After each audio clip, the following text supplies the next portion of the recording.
ਵਾਹਿਗੁਰੂ ਜੀ ਕਾ ਖਾਲਸਾ ਵਾਹਿਗੁਰੂ ਜੀ ਕੀ ਫਤਿਹ। ਮੈਂ ਤੁਹਾਡੀ ਹੋਸਟ ਨੀਲਮ ਕੌਰ ਤੇ ਮੈਂ ਟੀਵੀ 84 ਦੇ ਸਾਰੇ ਦਰਸ਼ਕਾਂ ਤੇ ਸਰੋਤਿਆਂ ਦਾ ਹਾਰਦਿਕ ਸਵਾਗਤ ਕਰਦੀ ਹਾਂ ਪ੍ਰੋਗਰਾਮ ਸੱਚੋ ਸੱਚ ਵਿੱਚ, ਜਿਹੜੇ ਇਸ ਪ੍ਰੋਗਰਾਮ ਨਾਲ ਦੇਸ਼ਾਂ ਵਿਦੇਸ਼ਾਂ ਤੋਂ ਜੁੜ ਚੁੱਕੇ ਨੇ। ਖਾਲਿਸਤਾਨ ਅਫੇਅਰ ਸੈਂਟਰ ਦੇ ਸੰਚਾਲਕ ਡਾਕਟਰ ਅਮਰਜੀਤ ਸਿੰਘ ਜੀ ਰੋਜ਼ਾਨਾ ਹੀ ਤਰ੍ਹਾਂ ਸਟੂਡੀਓ ਵਿੱਚ ਮੇਰੇ ਨਾਲ ਸ਼ਾਮਲ ਨੇ। ਆਓ ਹੁਣ ਮਿਲ ਕੇ ਅੱਜ ਦੇ ਅਹਿਮ ਇਸ਼ੂਜ਼ ਉੱਪਰ ਉਹਨਾਂ ਤੋਂ ਉਹਨਾਂ ਦਾ ਤਾਜ਼ੀਆ ਜਾਣਦੇ ਹਾਂ। जी डॉक्टर साहब वाहिगुरू जी का खालसा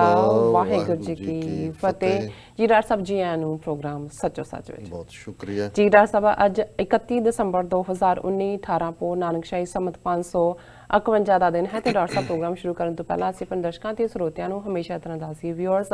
जे तुसीं हक सच इंसाफ ते पैरा दिन दा इको एक चैनल TV 84 ਨੂੰ ਦੇਖਣਾ ਚਾਹੁੰਦੇ ਹੋ ਤਾਂ ਤੁਸੀਂ ਦੇਖ ਸਕਦੇ ਹੋ spectrum cable, RCN cable, Bell Fibe cable in Canada, roku, Jadoo Box, Shava, Facebook, TV 84 ਦੀ ਐਪ ਰਾਹੀਂ online streaming and IP box ਤੇ ਤੁਸੀਂ TV 84 ਨੂੰ ਦੇਖ ਸਕਦੇ ਹੋ। ਵਿਊਅਰਸ ਜੇ ਤੁਸੀਂ TV 84 ਨਾਲ ਜਾਂ ਪ੍ਰੋਗਰਾਮ ਸੱਚੋ ਸੱਚ ਨਾਲ Facebook ਰਾਹੀਂ ਜੁੜੇ ਹੋ ਤਾਂ ਇਸ ਨੂੰ ਵੱਧ ਤੋਂ ਵੱਧ ਲਾਈਕ ਕਰੋ ਤੇ ਸ਼ੇਅਰ ਕਰੋ ਅਤੇ ਨਾਲ ਹੀ YouTube ਤੇ ਸਬਸਕ੍ਰਾਈਬ ਵੀ ਕਰੋ। ਇਹ ਵੀ ਦੱਸ ਦਈਏ ਕਿ ਤੁਸੀਂ TV 84 ਦੀ ਐਪ ਨੂੰ ਐਂਡਰੋਇਡ ਐਂਡ ਐਪ ਸਟੋਰ ਤੇ ਡਾਊਨਲੋਡ ਕਰਕੇ ਜੋ TV 84 ਦੀ ਲਾਈਵ ਸਟ੍ਰੀਮ ਹੈ ਉਸ ਨੂੰ ਤੁਸੀਂ 24 ਆਵਰਸ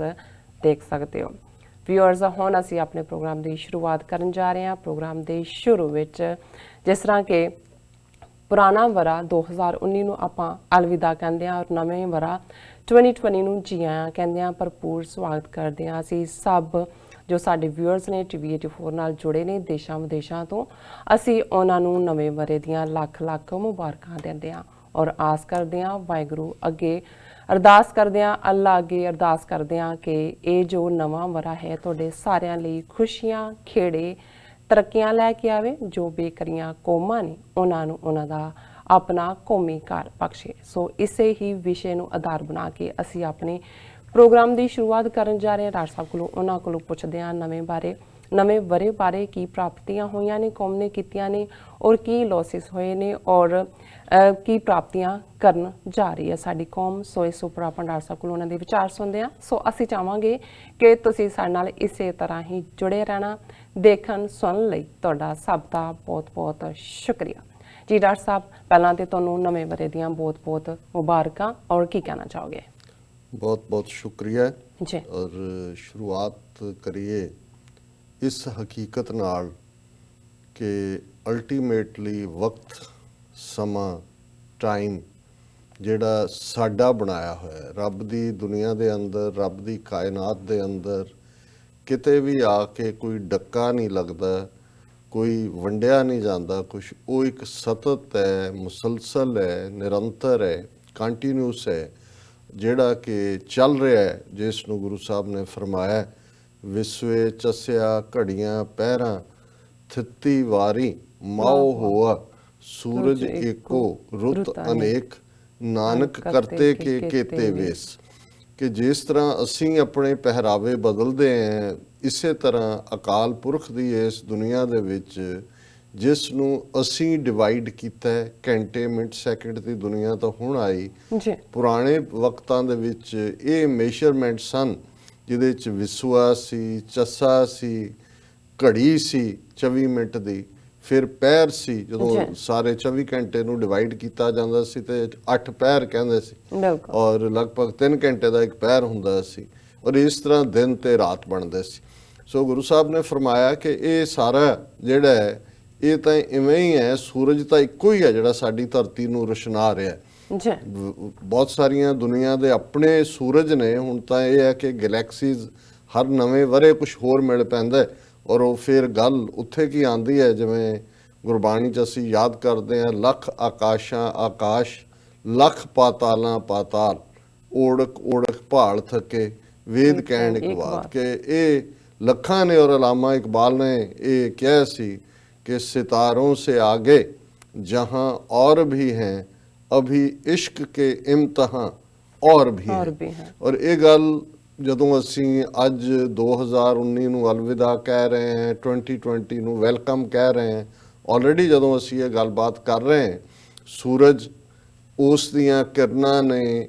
ਨਿਊਜ਼ੀਲੈਂਡ ਤੇ ਉਸ ਦੇ ਨਾਲ ਛੋਟਾ ਜਿਹਾ ਜਿਹੜਾ ਪੈਸੀਫਿਕ ਆਈਲੈਂਡ ਨੇਸ਼ਨ ਹੈ ਕਿਰੀਬਤੀ ਦਾ, ਕਿਰੀਬਤੀ 'ਚ ਐਕਚੁਅਲੀ ਸਭ ਤੋਂ ਪਹਿਲਾਂ ਸੂਰਜ ਦੀਆਂ ਕਿਰਨਾਂ ਪੈਂਦੀਆਂ ਨੇ, ਇਹ ਛੋਟੇ ਛੋਟੇ ਕੋਰਲਸ ਦਾ ਬਣਿਆ ਹੋਇਆ ਇੱਕ ਨੇਸ਼ਨ ਹੈ, UN ਦਾ ਵੀ ਮੈਂਬਰ ਹੈ। ਜੀ ਔਰ ਫਿਰ ਨਾਲ ਦੀ ਨਾਲ ਹੀ ਜਿਉਂ ਹੀ ਇਹ ਨਾਲ ਆਇਆ, ਨਾਲ ਹੀ ਨਿਊਜ਼ੀਲੈਂਡ ਔਰ ਸਮੋਆ, ਇੱਕ ਅਮਰੀਕਨ ਸਮੋਆ, ਇੱਕ ਸਮੋਆ ਜਿਹੜਾ ਐਜ਼ ਏ ਕੰਟਰੀ ਹੈ ਓਸ਼ਨੀਆ ਦੇ ਵਿੱਚ, ਉਹ ਵੀ UN ਦਾ ਮੈਂਬਰ ਹੈ। ਔਰ ਇੱਥੇ ਜਿਹੜਾ ਅਮਰੀਕਨ ਸਮੋਆ ਹੈ ਉਹ ਅਮਰੀਕਾ ਦਾ ਹਿੱਸਾ ਤਾਂ ਮੰਨਿਆ ਜਾਂਦਾ ਹੈ, ਪਰ ਉੱਥੋਂ ਦੇ ਵਸਿੰਦਿਆਂ ਨੂੰ ਸਿਟੀਜ਼ਨਸ਼ਿਪ ਨਹੀਂ ਮਿਲਦੀ ਇੱਥੋਂ ਦੀ, ਉਹਨਾਂ ਨੂੰ ਨੈਸ਼ਨਲਸ ਕਿਹਾ ਜਾਂਦਾ, US ਨੈਸ਼ਨਲ। ਜੀ ਔਰ ਉਹਨਾਂ ਦਾ ਇੱਕ ਨੁਮਾਇੰਦਾ US ਕਾਂਗਰਸ ਦੇ ਵਿੱਚ ਹੁੰਦਾ ਹੈ, ਨੋਮੀਨੇਟ ਹੁੰਦਾ, ਨੌਨ ਵੋਟਿੰਗ। ਬਿਲਕੁਲ ਸੋ ਉੱਥੇ ਆਲਰੇਡੀ ਜਿਹੜਾ ਇਹ ਸੂਰਜ ਚੜ੍ਹਿਆ, ਔਰ ਨਿਊਜ਼ੀਲੈਂਡ ਦੀ ਕੈਪੀਟਲ ਆਕਲੈਂਡ ਦੇ ਵਿੱਚ, ਜਿੱਥੇ ਕਿ ਲਗਭਗ ਉਹਨਾਂ ਦਾ ਬੜਾ ਉੱਚਾ ਸਿਟੀ ਸੈਂਟਰ ਹੈ, ਜਿਸ ਨੂੰ ਖਾਸ ਤੌਰ ਦੇ ਉੱਤੇ ਉਹ ਜਿਹੜਾ ਸਕਾਈ ਟਾਵਰ ਕਹਿੰਦੇ ਨੇ, ਜੀ ਉੱਥੇ ਲਗਭਗ 1/2 ਟਨ ਜਿਹੜੇ ਫਾਇਰਵਰਕਸ ਨੇ ਉਹ ਇਸ ਜਿਹੜੇ ਨੇ ਉਹ ਛੱਡੇ ਗਏ, ਚਲਾਏ ਗਏ। ਵਾਹ ਅਸੀਂ ਤਾਂ ਆਤਿਸ਼ਬਾਜ਼ੀ ਕਹਿੰਦੇ ਹਾਂ, ਆਤਿਸ਼ਬਾਜ਼ੀ ਕਹਿੰਦੇ ਸਮਝ ਆ ਜਾਂਦਾ ਕਿ ਵੀ ਆਤਿਸ਼, ਅੱਗ ਜਿਹੜੀ ਹੈ ਉਹ ਬਾਜ਼ੀਆਂ ਲਾ ਰਹੀ ਹੈ, ਇਹੀ ਫਾਇਰਵਰਕਸ ਨੇ। ਬਿਲਕੁਲ ਔਰ ਆਲਰੇਡੀ, ਔਰ ਜਿੱਥੇ ਜਦੋਂ ਅਸੀਂ ਇਸ ਧਰਤੀ ਦੇ ਉੱਤੇ 2019 ਦਾ ਵਰ੍ਹਾ, ਕੀ ਅਹਿਮ ਘਟਨਾਵਾਂ ਨੇ, ਕੀ ਕੁਝ ਬੀਤਿਆ ਗਲੋਬਲੀ, ਉਸ ਦੀ ਗੱਲ ਕਰਾਂਗੇ। ਉੱਥੇ ਜ਼ਾਹਰ ਹੈ ਸਾਡਾ ਫੋਕਸ ਆਪਣਾ ਉਹ ਖਿੱਤਾ ਜਿੱਥੇ ਸਾਊਥ ਏਸ਼ੀਆ, ਜਿਹਦੇ ਵਿੱਚ ਭਾਰਤ, ਪਾਕਿਸਤਾਨ, ਗੁਆਂਢ ਦੇ ਮੁਲਕ ਲਗਭਗ ਜਿਹੜਾ ਚੌਥਾ ਹਿੱਸਾ ਲੋਕਾਈ ਦਾ ਉੱਥੇ ਰਹਿੰਦਾ, ਉਸ ਦੇ ਵਿੱਚ ਕੀ ਡਿਵੈਲਪਮੈਂਟਸ ਹੋਈਆਂ, ਔਰ 2020 ਦੇ ਵਿੱਚ ਕੀ ਹੋਣ ਜਾ ਰਿਹਾ ਹੈ, ਕਿਸ ਪਾਸੇ ਕੀ ਹੋਏਗਾ। ਪਰ ਗੱਲ ਜੇ ਗਲੋਬਲ ਇਵੈਂਟਸ ਦੇ ਹਵਾਲੇ ਦੇ ਨਾਲ ਅਸੀਂ ਨਿਊਜ਼ੀਲੈਂਡ ਤੋਂ ਹੀ ਸ਼ੁਰੂ ਕਰੀਏ, ਤੇ ਦੋ ਵਰਸਟ ਘਟਨਾਵਾਂ ਜਿਹੜੀਆਂ 2019 ਦੇ ਵਿੱਚ ਉਸੇ ਧਰਤੀ ਤੇ ਜਿੱਥੇ ਸੂਰਜ ਦੀਆਂ ਕਿਰਨਾਂ ਪਈਆਂ ਨੇ ਕਰੀਏ, ਤੇ ਉਹਨਾਂ ਦੀ ਜਿਹੜੀ ਮੇਨ ਕ੍ਰਾਈਸਟ ਚਰਚ ਸਿਟੀ ਦੇ ਵਿੱਚ ਇੱਕ ਗੋਰੇ ਰੇਸਿਸਟ ਜਿਹੜਾ ਨਾਜ਼ੀ ਆਈਡੀਓਲੋਜੀ ਤੋਂ ਵੀ ਪ੍ਰਭਾਵਿਤ ਸੀ, ਔਰ ਉਹਦੀ ਜਿਹੜੀ ਚਿੱਠੀ ਲੰਬੀ ਚੌੜੀ ਕੋਰਟ ਦੇ ਵਿੱਚ ਵੀ ਪੇਸ਼ ਕੀਤੀ ਗਈ, ਉਹਦੇ 'ਚੋਂ ਹਿੰਦੂਤਵਾ ਨੇਸ਼ਨ ਦੀ ਗੱਲ ਵੀ, ਜਿਹੜੀ ਹਿੰਦੂ ਆਈਡੀਓਲੋਜੀ ਹੈ ਉਹਦੇ ਤੋਂ ਵੀ ਪ੍ਰਭਾਵਿਤ ਸੀ। ਸੋ ਉਸ ਨੇ 2 ਮਸੀਤਾਂ ਦੇ ਵਿੱਚ ਵੜ ਕੇ ਕ੍ਰਾਈਸਟ ਚਰਚ ਸ਼ਹਿਰ ਦੇ ਵਿੱਚ 51 ਮੁਸਲਮਾਨਾਂ ਨੂੰ, ਜਿਹੜੇ ਕਿ ਨਮਾਜ਼ ਅਦਾ ਕਰ ਰਹੇ ਸੀ ਖਾਸ ਦਿਨ ਦੇ ਉੱਤੇ, ਉਹਨਾਂ ਨੂੰ ਮੌਤ ਦੇ ਘਾਟ ਉਤਾਰਿਆ। ਸੈਂਕੜਿਆਂ ਉਸ ਦੇ ਵਿੱਚ ਜ਼ਖਮੀ ਹੋਏ। ਔਰ ਇਹ ਕਹਾਣੀ ਜਿਹੜੀ ਹੈ ਇਸ ਵਰੇ ਦੀ ਇੱਕ ਦੁਖਾਂਤਕ ਸਟੋਰੀ ਸੀ। ਹਾਲਾਂਕਿ ਦਸੰਬਰ ਦੇ ਮਹੀਨੇ 'ਚ ਨਿਊਜ਼ੀਲੈਂਡ ਦੇ ਇੱਕ ਹਿੱਸੇ ਦੇ ਵਿੱਚ ਇੱਕ ਲਾਵਾ ਫਟਿਆ, ਵੋਲਕੈਨੋ, ਜਿਹਦੇ 'ਚ 19 ਬੰਦੇ ਮਾਰੇ ਗਏ। ਲੇਕਿਨ ਜਿੱਥੇ ਕ੍ਰਾਈਸਟ ਚਰਚ ਦੀ ਘਟਨਾ ਇੱਕ ਬਹੁਤ ਦੁਖਦ ਘਟਨਾ ਸੀ, ਉੱਥੇ ਨਿਊਜ਼ੀਲੈਂਡ ਦੀ ਪ੍ਰਾਈਮ ਮਿਨਿਸਟਰ ਬੀਬੀ ਨੇ ਜਿਵੇਂ ਉਸ ਨੇ ਬਹਾਦਰੀ ਦੇ ਨਾਲ ਆਪਣੇ ਲੋਕਾਂ ਦਾ ਸਾਥ ਦਿੱਤਾ, ਜਿਹੜੇ ਸ਼ਿਕਾਰ ਹੋਏ ਸੀ ਇਹ ਸਾਰੇ ਦਾ, ਔਰ ਈਵਨ ਨਿਊਜ਼ੀਲੈਂਡ ਦੀ ਪਾਰਲੀਮੈਂਟ ਨੇ ਸਪੈਸ਼ਲ ਐਕਟ ਜਿਹੜਾ ਬਣਾਇਆ, ਜਿਸ ਦੇ ਵਿੱਚ ਇਹ ਸਾਰੇ ਨੂੰ ਨਾ ਸਿਰਫ ਕੰਡੈਮ ਕੀਤਾ ਗਿਆ, ਲੇਕਿਨ ਇਹ ਇੱਕ ਆਪਣੇ ਆਪ ਦੇ ਵਿੱਚ, ਜਦੋਂ ਕਿ ਅਸੀਂ ਅੱਜ ਗੱਲ ਕਰ ਰਹੇ ਹਾਂ ਯੂਰਪ ਦੇ ਵਿੱਚ ਨੈਸ਼ਨਲਿਜ਼ਮ ਦਾ ਇੱਕ ਉਭਾਰ ਹੈ, ਇੱਕ ਹੋਰ ਤਰ੍ਹਾਂ ਦਾ ਮਾਹੌਲ ਹੈ, ਨਿਊਜ਼ੀਲੈਂਡ ਦੀ ਉਸ ਬੀਬੀ ਨੇ ਸੱਚਮੁੱਚ ਹੀ ਜਿਹੜੀਆਂ ਰਾਈਟੀਅਸ ਰਸਤੇ ਤੇ ਤੁਰਨ ਵਾਲੇ ਲੋਕਾਂ ਦੀਆਂ ਵੈਲਿਊਜ਼ ਨੇ, ਠੀਕ ਰਸਤੇ ਤੇ ਤੁਰਨ ਵਾਲੀਆਂ, ਉਹਨਾਂ ਦਾ ਸਬੂਤ ਦਿੱਤਾ ਹੈ। ਔਰ ਉਹ ਇੱਕ symbol of love and affection and motherhood, ਇਹ ਸਾਰਾ ਹੀ ਜੇ ਅਸੀਂ ਦੇਖੀਏ ਤੇ ਇਹ ਇੱਕ ਇਸ ਸਾਰੇ ਕਾਲੇ ਸੰਸਾਰ ਦੇ ਵਿੱਚ, ਜਾਂ ਇਹ ਕਹੀਏ ਕਿ ਇਸ ਸੰਸਾਰ ਦੀ ਨਫ਼ਰਤ ਦੀ, ਨਸਲਵਾਦ ਦੀ ਕਾਲੀ ਬੋਲੀ ਰਾਤ ਦੇ ਵਿੱਚ ਇੱਕ ਟਿਮਟਮਾਂਦਾ ਤਾਰਾ ਸੀ, ਇੱਕ ਟਿਮਟਮਾਂਦਾ ਜੁਗਨੂ ਸੀ, ਜਿਸ ਨੇ ਦੱਸਿਆ ਕਿ ਸਾਰੇ ਇੱਕੋ ਜਿਹੇ ਨਹੀਂ ਹੁੰਦੇ। ਜਿੱਥੇ ਨਫ਼ਰਤ ਨਾਲ ਭਰੇ ਹੋਏ, ਨਫ਼ਰਤ ਨਾਲ ਲਿਬਰੇਜ਼ ਲੋਕ ਸ਼ੈਤਾਨ ਦਾ ਕੰਮ ਕਰ ਰਹੇ ਨੇ, ਉੱਥੇ ਰੱਬ ਦੇ ਬੰਦੇ, ਰੱਬ ਨਾਲ ਜੁੜੇ ਹੋਏ ਜਾਂ ਇਨਸਾਨੀਅਤ ਨੂੰ ਪਿਆਰ ਕਰਨ ਵਾਲੇ ਲੋਕ ਸੱਚੇ ਸੁੱਚਿਆਂ ਦਾ ਸਾਥ ਵੀ ਦਿੰਦੇ ਨੇ। ਔਰ ਇਹ ਸਾਰੇ ਦੇ ਵਿੱਚ ਅਸੀਂ ਜਦੋਂ ਗਲੋਬਲੀ ਅੱਜ ਦੇਖ ਰਹੇ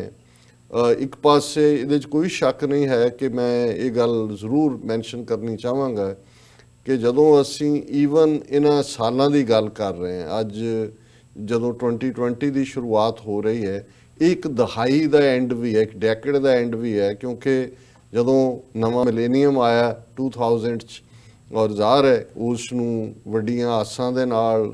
ਜਿਹੜਾ ਵੈਲਕਮ ਕੀਤਾ ਗਿਆ ਕਿ ਮਿਲੇਨੀਅਮ 1000 ਸਾਲ ਦਾ ਹੁੰਦਾ, ਸੋ ਮਿਲੇਨੀਅਮ ਵੀ ਸਾਡੇ ਜੀਵਨ ਕਾਲ ਦੇ ਵਿੱਚ ਆਇਆ, ਅਸੀਂ ਦੇਖਿਆ। ਪਰ ਅਨਫੋਰਚੂਨੇਟਲੀ ਉਹ ਮਿਲੇਨੀਅਮ ਜਿਹਦੇ ਤੇ ਇੱਕ ਹੋਪ ਸੀ ਕਿ ਹੁਣ ਜਦੋਂ ਕਿ ਗੱਲ ਹੁੰਦੀ ਹੈ ਕਿ ਜੀ ਨਿਊ ਵਰਲਡ ਆਰਡਰ, ਤਬਦੀਲੀ, ਵਰਲਡ ਇੱਕ ਗਲੋਬਲ ਵਿਲੇਜ, ਇਹ ਸਾਰੇ ਕਨਸੈਪਟ ਉਸ ਮਿਲੇਨੀਅਮ ਤੋਂ ਪਹਿਲਾਂ 1999 ਤੱਕ, 1999 ਚ ਅਸੀਂ ਖਾਲਸਾ ਪੰਥ ਦਾ 300 ਸਾਲਾ ਸਾਜਨਾ ਦਿਵਸ ਵੀ ਮਨਾਇਆ। ਲੇਕਿਨ ਮਿਲੇਨੀਅਮ ਤੋਂ ਫੌਰਨ ਬਾਅਦ 9/11 ਦਾ ਹੋਣਾ ਜਿਹੜਾ ਸੀ, ਉਹਨੇ ਦੁਨੀਆ ਦੀ ਪੋਲਿਟਿਕਸ,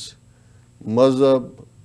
ਆਪਸੀ ਸਬੰਧ, ਇਨਸਾਨੀਅਤ ਦਾ ਕਨਸੈਪਟ, ਹਿਊਮਨ ਰਾਈਟਸ ਦੀ ਗੱਲ, ਇਹ ਸਾਰੇ ਚੈਪਟਰਸ ਦੇ ਉੱਤੇ ਇੱਕ ਵੱਡਾ ਜਿਹੜਾ ਹੈ ਉਹ ਛਾਪਾ ਮਾਰਿਆ। ਬਹੁਤ ਸਾਰੀਆਂ ਡੈਫੀਨੇਸ਼ਨਸ ਬਦਲ ਗਈਆਂ। ਨਫ਼ਰਤ ਔਰ ਰੇਸਿਜ਼ਮ ਉਸਨੇ ਆਪਣਾ ਗੰਦਾ ਸਿਰ ਮੁੜ ਕੇ ਚੁੱਕਿਆ। ਔਰ ਇਸ 2001 ਤੋਂ ਬਾਅਦ ਦੀ ਇਸ ਦਹਾਈ ਦੇ ਵਿੱਚ 2020 ਸ਼ੁਰੂ ਹੋਣ ਵੇਲੇ ਜੇ ਅਸੀਂ ਦੇਖੀਏ ਤੇ ਅੱਜ ਉਹ ਯੂਰਪ, ਉਹ ਅਮਰੀਕਾ ਜਿਹੜਾ ਚੈਂਪੀਅਨ ਆਫ ਹਿਊਮਨ ਰਾਈਟਸ ਵੀ ਸੀ, ਜਿਹੜਾ ਇਹ ਦਾਅਵਾ ਕਰਦਾ ਸੀ ਯੂਰਪ ਕਿ ਅਸੀਂ ਦੁਨੀਆ ਨੂੰ ਸੱਚਮੁੱਚ ਰੀਅਲ ਸਿਵਲਾਈਜੇਸ਼ਨ ਦਿੱਤੀ ਹੈ, ਅਸੀਂ ਮੈਗਨਾ ਕਾਰਟਾ ਦਿੱਤਾ, ਰੂਲ ਆਫ ਦਾ ਲਾਅ, ਇਸ ਕਨਸੈਪਟ ਨੂੰ ਦਿੱਤਾ। ਔਰ UN ਚਾਰਟਰ ਦੇ ਥੱਲੇ ਅਸੀਂ ਉਹ ਜਿਹੜਾ ਹੈ ਸੈਕੰਡ ਵਰਲਡ ਵਾਰ ਜਿਹੜਾ ਹੈ ਉਹ ਸਾਡਾ ਕਾਲਾ ਹਿੱਸਾ ਸੀ, ਪਰ ਉਸ ਤੋਂ ਬਾਅਦ ਅਸੀਂ ਉਹਨੇ ਨਾਰਾ ਦੇ ਦਿੱਤਾ ਕਿ ਨੈਵਰ ਅਗੇਨ, ਨੈਵਰ ਅਗੇਨ। ਉਹ ਸਾਰਾ ਜਿਹੜਾ ਇਸ 9/11 ਨੇ ਉਹ ਸਾਰੇ ਦਾ ਹੀ ਭੋਗ ਪਾ ਦਿੱਤਾ।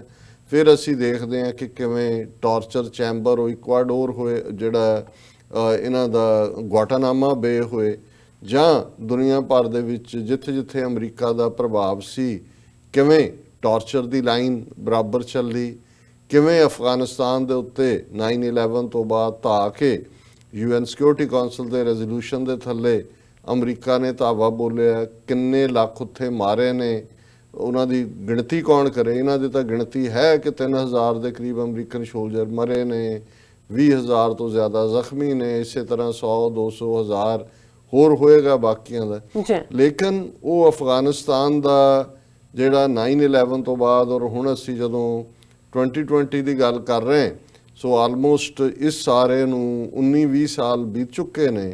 ਉਹ ਹੋਪ ਸੀ ਕਿ ਇਸ 2019 ਦੇ ਵਿੱਚ ਇਹ ਜਿਹੜਾ ਪਾਰਟ ਹੈ ਇਹ ਓਵਰ ਹੋ ਜਾਏਗਾ। ਤਾਲਿਬਾਨ ਦੇ ਨਾਲ ਗੱਲਬਾਤ ਦੇ ਫਾਈਨਲ ਦੌਰ ਦੀ ਗੱਲ ਵੀ ਹੋਈ, ਇਹ ਵੀ ਹੋਇਆ ਕਿ ਦੋਹਾ 'ਚ ਬੈਠੇ ਨੇ, ਬਸ ਫਲਾਈ ਕਰਨਗੇ, ਕੈਂਪ ਡੇਵਿਡ 'ਚ ਟਰੰਪ ਉਡੀਕ ਰਿਹਾ, and all of A sudden ਇਹ ਸਾਰਾ ਪਾਰਟ ਜਿਹੜਾ ਹੈ ਉਸ ਨੂੰ ਮੁਸ਼ਤਰਕ ਕਰ ਦਿੱਤਾ ਗਿਆ ਹੈ, ਸਸਪੈਂਡ ਕਰ ਦਿੱਤਾ ਗਿਆ ਹੈ। ਔਰ ਹੁਣ ਫਿਰ ਇਹ ਆਸ ਤਾਂ ਬੱਝੀ ਹੈ ਦਸੰਬਰ ਦੇ ਬਿਗਨਿੰਗ 'ਚ ਕਿ ਕੋਈ ਨਾ ਕੋਈ ਸਮਝੌਤੇ ਦੀ ਗੱਲ ਹੋਏਗੀ, ਕਿਉਂਕਿ ਅਫਗਾਨਿਸਤਾਨ ਇੱਕ ਬੜਾ ਮਰਕਜ਼ ਹੈ ਜੇ ਅਸੀਂ ਬਹੁਤ ਸਾਰੇ ਐਂਗਲਸ ਤੋਂ ਦੇਖੀਏ। ਇਹ ਜਿੱਥੇ ਵੱਡੀਆਂ ਵੱਡੀਆਂ ਪਾਵਰਸ ਦੀ ਕਬਰਗਾਹ ਬਣਿਆ, ਕਬਰਸਤਾਨ ਉਹਨਾਂ ਦਾ ਬਣਿਆ, ਗ੍ਰੇਵਯਾਰਡ। ਸਾਡੇ ਕਰੰਟ ਮੈਮਰੀ ਦੇ ਵਿੱਚ ਅਸੀਂ ਸੋਵੀਅਤ ਯੂਨੀਅਨ ਦੇਖਦੇ ਹਾਂ, ਉਸ ਤੋਂ ਪਹਿਲਾਂ ਬ੍ਰਿਟਿਸ਼ ਨੇ ਵੀ ਆਪਣਾ ਟਿਲ ਲਾਇਆ ਉੱਥੇ। ਇਹ ਫਿਰ ਹੋਪ ਵੀ ਬਣਦੀ ਹੈ ਕਿ ਜਿਹੜਾ ਵੈਸਟ ਦੀਆਂ ਨੀਤੀਆਂ, ਖਾਸ ਤੌਰ ਤੇ 9/11 ਤੋਂ ਬਾਅਦ, ਜਿਹਦੇ 'ਚ ਕਿ ਕਮਿਊਨਿਜ਼ਮ ਦਾ ਐਂਡ ਪਹਿਲਾਂ ਹੀ 92-93 'ਚ ਹੋ ਗਿਆ ਸੀ ਔਰ ਇਸਲਾਮ ਨੂੰ ਐਨਮੀ ਐਲਾਨਿਆ ਗਿਆ, ਔਰ ਇਸਲਾਮੋਫੋਬੀਆ ਜਿਸ ਨੂੰ ਅਸੀਂ ਕਹਿੰਦੇ ਹਾਂ, ਉਸ ਦਾ ਇੰਪੈਕਟ ਫਿਰ ਕੱਲਾ ਇਸਲਾਮੋਫੋਬੀਆ ਤੱਕ ਨਹੀਂ ਰਿਹਾ ਕਿ ਸਿਰਫ ਇਸਲਾਮ ਨੂੰ ਜਾਂ ਉਹਦੇ ਬਲੀਵਰਸ ਨਾਲ ਨਫ਼ਰਤ ਵਾਲੀ ਗੱਲ ਸੀ, ਉਹ ਵਾਪਸ ਜ਼ੀਨੋਫੋਬੀਆ ਵੀ ਬਣਿਆ। ਔਰ ਉਹਦਾ ਹੀ ਨਤੀਜਾ ਕਿ ਉਹ ਜਿਹੜਾ ਸਭ ਤੋਂ ਵੱਡੀਆਂ ਜੇ ਪ੍ਰੋਬਲਮਸ 2019 ਦੀਆਂ ਗਰਾਣੀਆਂ ਹੋਣ 10-12 ਕਿ ਜਿਹੜੇ ਇੱਕ ਵੱਡੇ ਚੈਲੰਜਸ ਸਾਹਮਣੇ ਆਏ, ਤੇ ਮੈਂ ਉਹਨਾਂ ਦੇ ਵਿੱਚ ਵੱਡੇ ਤੌਰ ਤੇ ਰਿਫਿਊਜੀ ਕ੍ਰਾਈਸਿਸ ਨੂੰ ਵੀ ਰੱਖਾਂਗਾ, ਕਿਉਂਕਿ ਅਫਗਾਨਿਸਤਾਨ ਦੀ ਜਿਹੜੀ ਸਾਰੀ ਲਾਈਨ ਸੀ ਉਹਦੇ ਥੱਲੇ ਰਿਫਿਊਜੀ ਕ੍ਰਾਈਸਿਸ, ਰਿਫਿਊਜੀ ਇਨਫਲਕਸ ਹੋਇਆ। ਪਾਕਿਸਤਾਨ ਨੇ ਪਹਿਲਾਂ ਵੀ ਝੱਲਿਆ ਸੀ 1979 'ਚ ਸੋਵੀਅਤ ਯੂਨੀਅਨ ਦੇ ਹਮਲੇ ਵੇਲੇ, ਫਿਰ ਵੀ ਆਇਆ। ਲੇਕਿਨ ਇਸ ਪੀਰੀਅਡ ਦੇ ਵਿੱਚ ਕਿਉਂਕਿ ਅਫਗਾਨਿਸਤਾਨ ਦੇ ਉੱਤੇ ਹੀ ਹਮਲਾ ਕਰਕੇ ਅਮਰੀਕਾ ਦੀ ਤਸੱਲੀ ਨਹੀਂ ਹੋਈ, ਉਹਨਾਂ ਨੇ ਜੂਨੀਅਰ ਬੁਸ਼ ਨੇ 2003 ਦੇ ਵਿੱਚ ਫਿਰ ਜਾ ਕੇ ਇਰਾਕ ਦੇ ਉੱਤੇ ਧਾਵਾ ਬੋਲਿਆ, ਜਿਹਦਾ ਕੋਈ ਰੀਜ਼ਨ ਨਹੀਂ ਸੀ, ਵੈਪਨਸ ਆਫ ਮਾਸ ਡਿਸਟਰਕਸ਼ਨ ਦਾ ਰੌਲਾ ਪਾਇਆ। ਨਤੀਜੇ ਦੇ ਤੌਰ ਤੇ ਇੱਕ ਪਾਵਰਫੁਲ ਮੁਲਕ ਇਰਾਕ ਕਿਵੇਂ ਫਿਰ ਉਹਦੇ ਨਾਰਥ ਦੇ ਵਿੱਚ ਨਾਰਦਰਨ ਕੁਰਦਿਸਤਾਨ ਦੀ ਲਾਈਨ ਖੜੀ ਹੋ ਗਈ ਵਿਦਨ ਉਹ ਇਸਲਾਮਿਕ ਸਟੇਟ ਦੇ ਗੁਰਿਲੇ ਹੋਣ ਜਾਂ ਹੁਣ ਡੈਸ਼ ਦੇ ਨਾਂ ਥੱਲੇ ਉਸ ਨੂੰ ਕਿਹਾ ਜਾਂਦਾ ਹੈ। ਪਰ ਇਹ ਫਰਦਰ ਇਹ ਜਿਹੜੀ ਡੀਸਟੈਬਲਾਈਜੇਸ਼ਨ ਦੀ ਪ੍ਰੋਸੈਸ ਸੈਂਟਰਲ ਏਸ਼ੀਆ ਦੀ ਇਹਨਾਂ ਨੇ ਸ਼ੁਰੂ ਕੀਤੀ, ਉਸ ਦੇ ਵਿੱਚ ਫਿਰ ਸੀਰੀਆ ਉਹਦੀ ਮਾਰ ਥੱਲੇ ਆਇਆ। ਕਿੰਨੀ ਵੱਡੀ ਗਿਣਤੀ ਦੇ ਵਿੱਚ ਜਿਹੜਾ ਸੀਰੀਅਨ ਜਿਹੜੀ ਹੈ ਮਾਈਗ੍ਰੇਸ਼ਨ ਹੋਈ, 3 ਮਿਲੀਅਨ ਤਾਂ ਇਕੱਲੇ ਟਰਕੀ ਦੇ ਵਿੱਚ ਬੈਠੇ ਹੋਏ ਨੇ। ਔਰ ਕਿਵੇਂ ਫਿਰ ਉਹ ਜਿਨ੍ਹਾਂ ਨੇ ਰਿਫਿਊਜੀ ਕਨਵੈਨਸ਼ਨਸ ਬਣਾਈਆਂ ਸੀ, ਦੂਸਰਾ ਬਣਾਇਆ ਸੀ ਯੂਰਪੀਅਨ ਮੁਲਕਾਂ ਨੇ, ਉਹਨਾਂ ਨੇ ਆਪਣੇ ਦਰਵਾਜ਼ੇ ਬੰਦ ਕੀਤੇ ਉਹਨਾਂ ਦੇ ਲਈ। ਔਰ ਕਿਵੇਂ ਇਸ ਸਾਰੇ 2019 ਦੇ ਵਰ੍ਹੇ 'ਚ ਤੁਸੀਂ ਉਹ ਸੀਨ ਦੇਖ ਸਕਦੇ ਹੋ ਕਿ ਜਿੱਥੇ ਬੱਚਾ ਡੁੱਬ ਰਿਹਾ ਹੈ, ਮਾਪਿਓ ਬੇਬਸ ਕੰਢੇ ਤੇ ਖੜੇ ਨੇ ਕਿਉਂਕਿ ਪਿੱਛੋਂ ਉਹਨਾਂ ਦੇ ਜਿਹੜੇ ਦਹਿਸ਼ਤਗਰਦ ਨੇ ਉਹਨਾਂ ਦੇ ਹਮਲੇ ਹੋ ਰਹੇ ਨੇ, ਅੱਗੋਂ ਦਰਵਾਜ਼ੇ ਬੰਦ ਨੇ। ਉਹ ਗ੍ਰੀਸ ਨੇ ਕੀਤੇ, ਉਹ ਬਾਕੀ ਇਟਲੀ ਨੇ ਕੀਤੇ, ਔਰ ਹੌਲੀ ਹੌਲੀ ਹੌਲੀ ਫਿਰ ਇਹ ਹੋਇਆ ਜੀ ਫਰਾਂਸ ਇਹਨੇ ਲੈ ਲਏ, ਦੂਜਾ ਲੈ ਲਏ। ਕੈਨੇਡਾ ਨੇ ਇੱਕ ਚੰਗੀ ਉਦਾਹਰਣ ਸੈੱਟ ਕੀਤੀ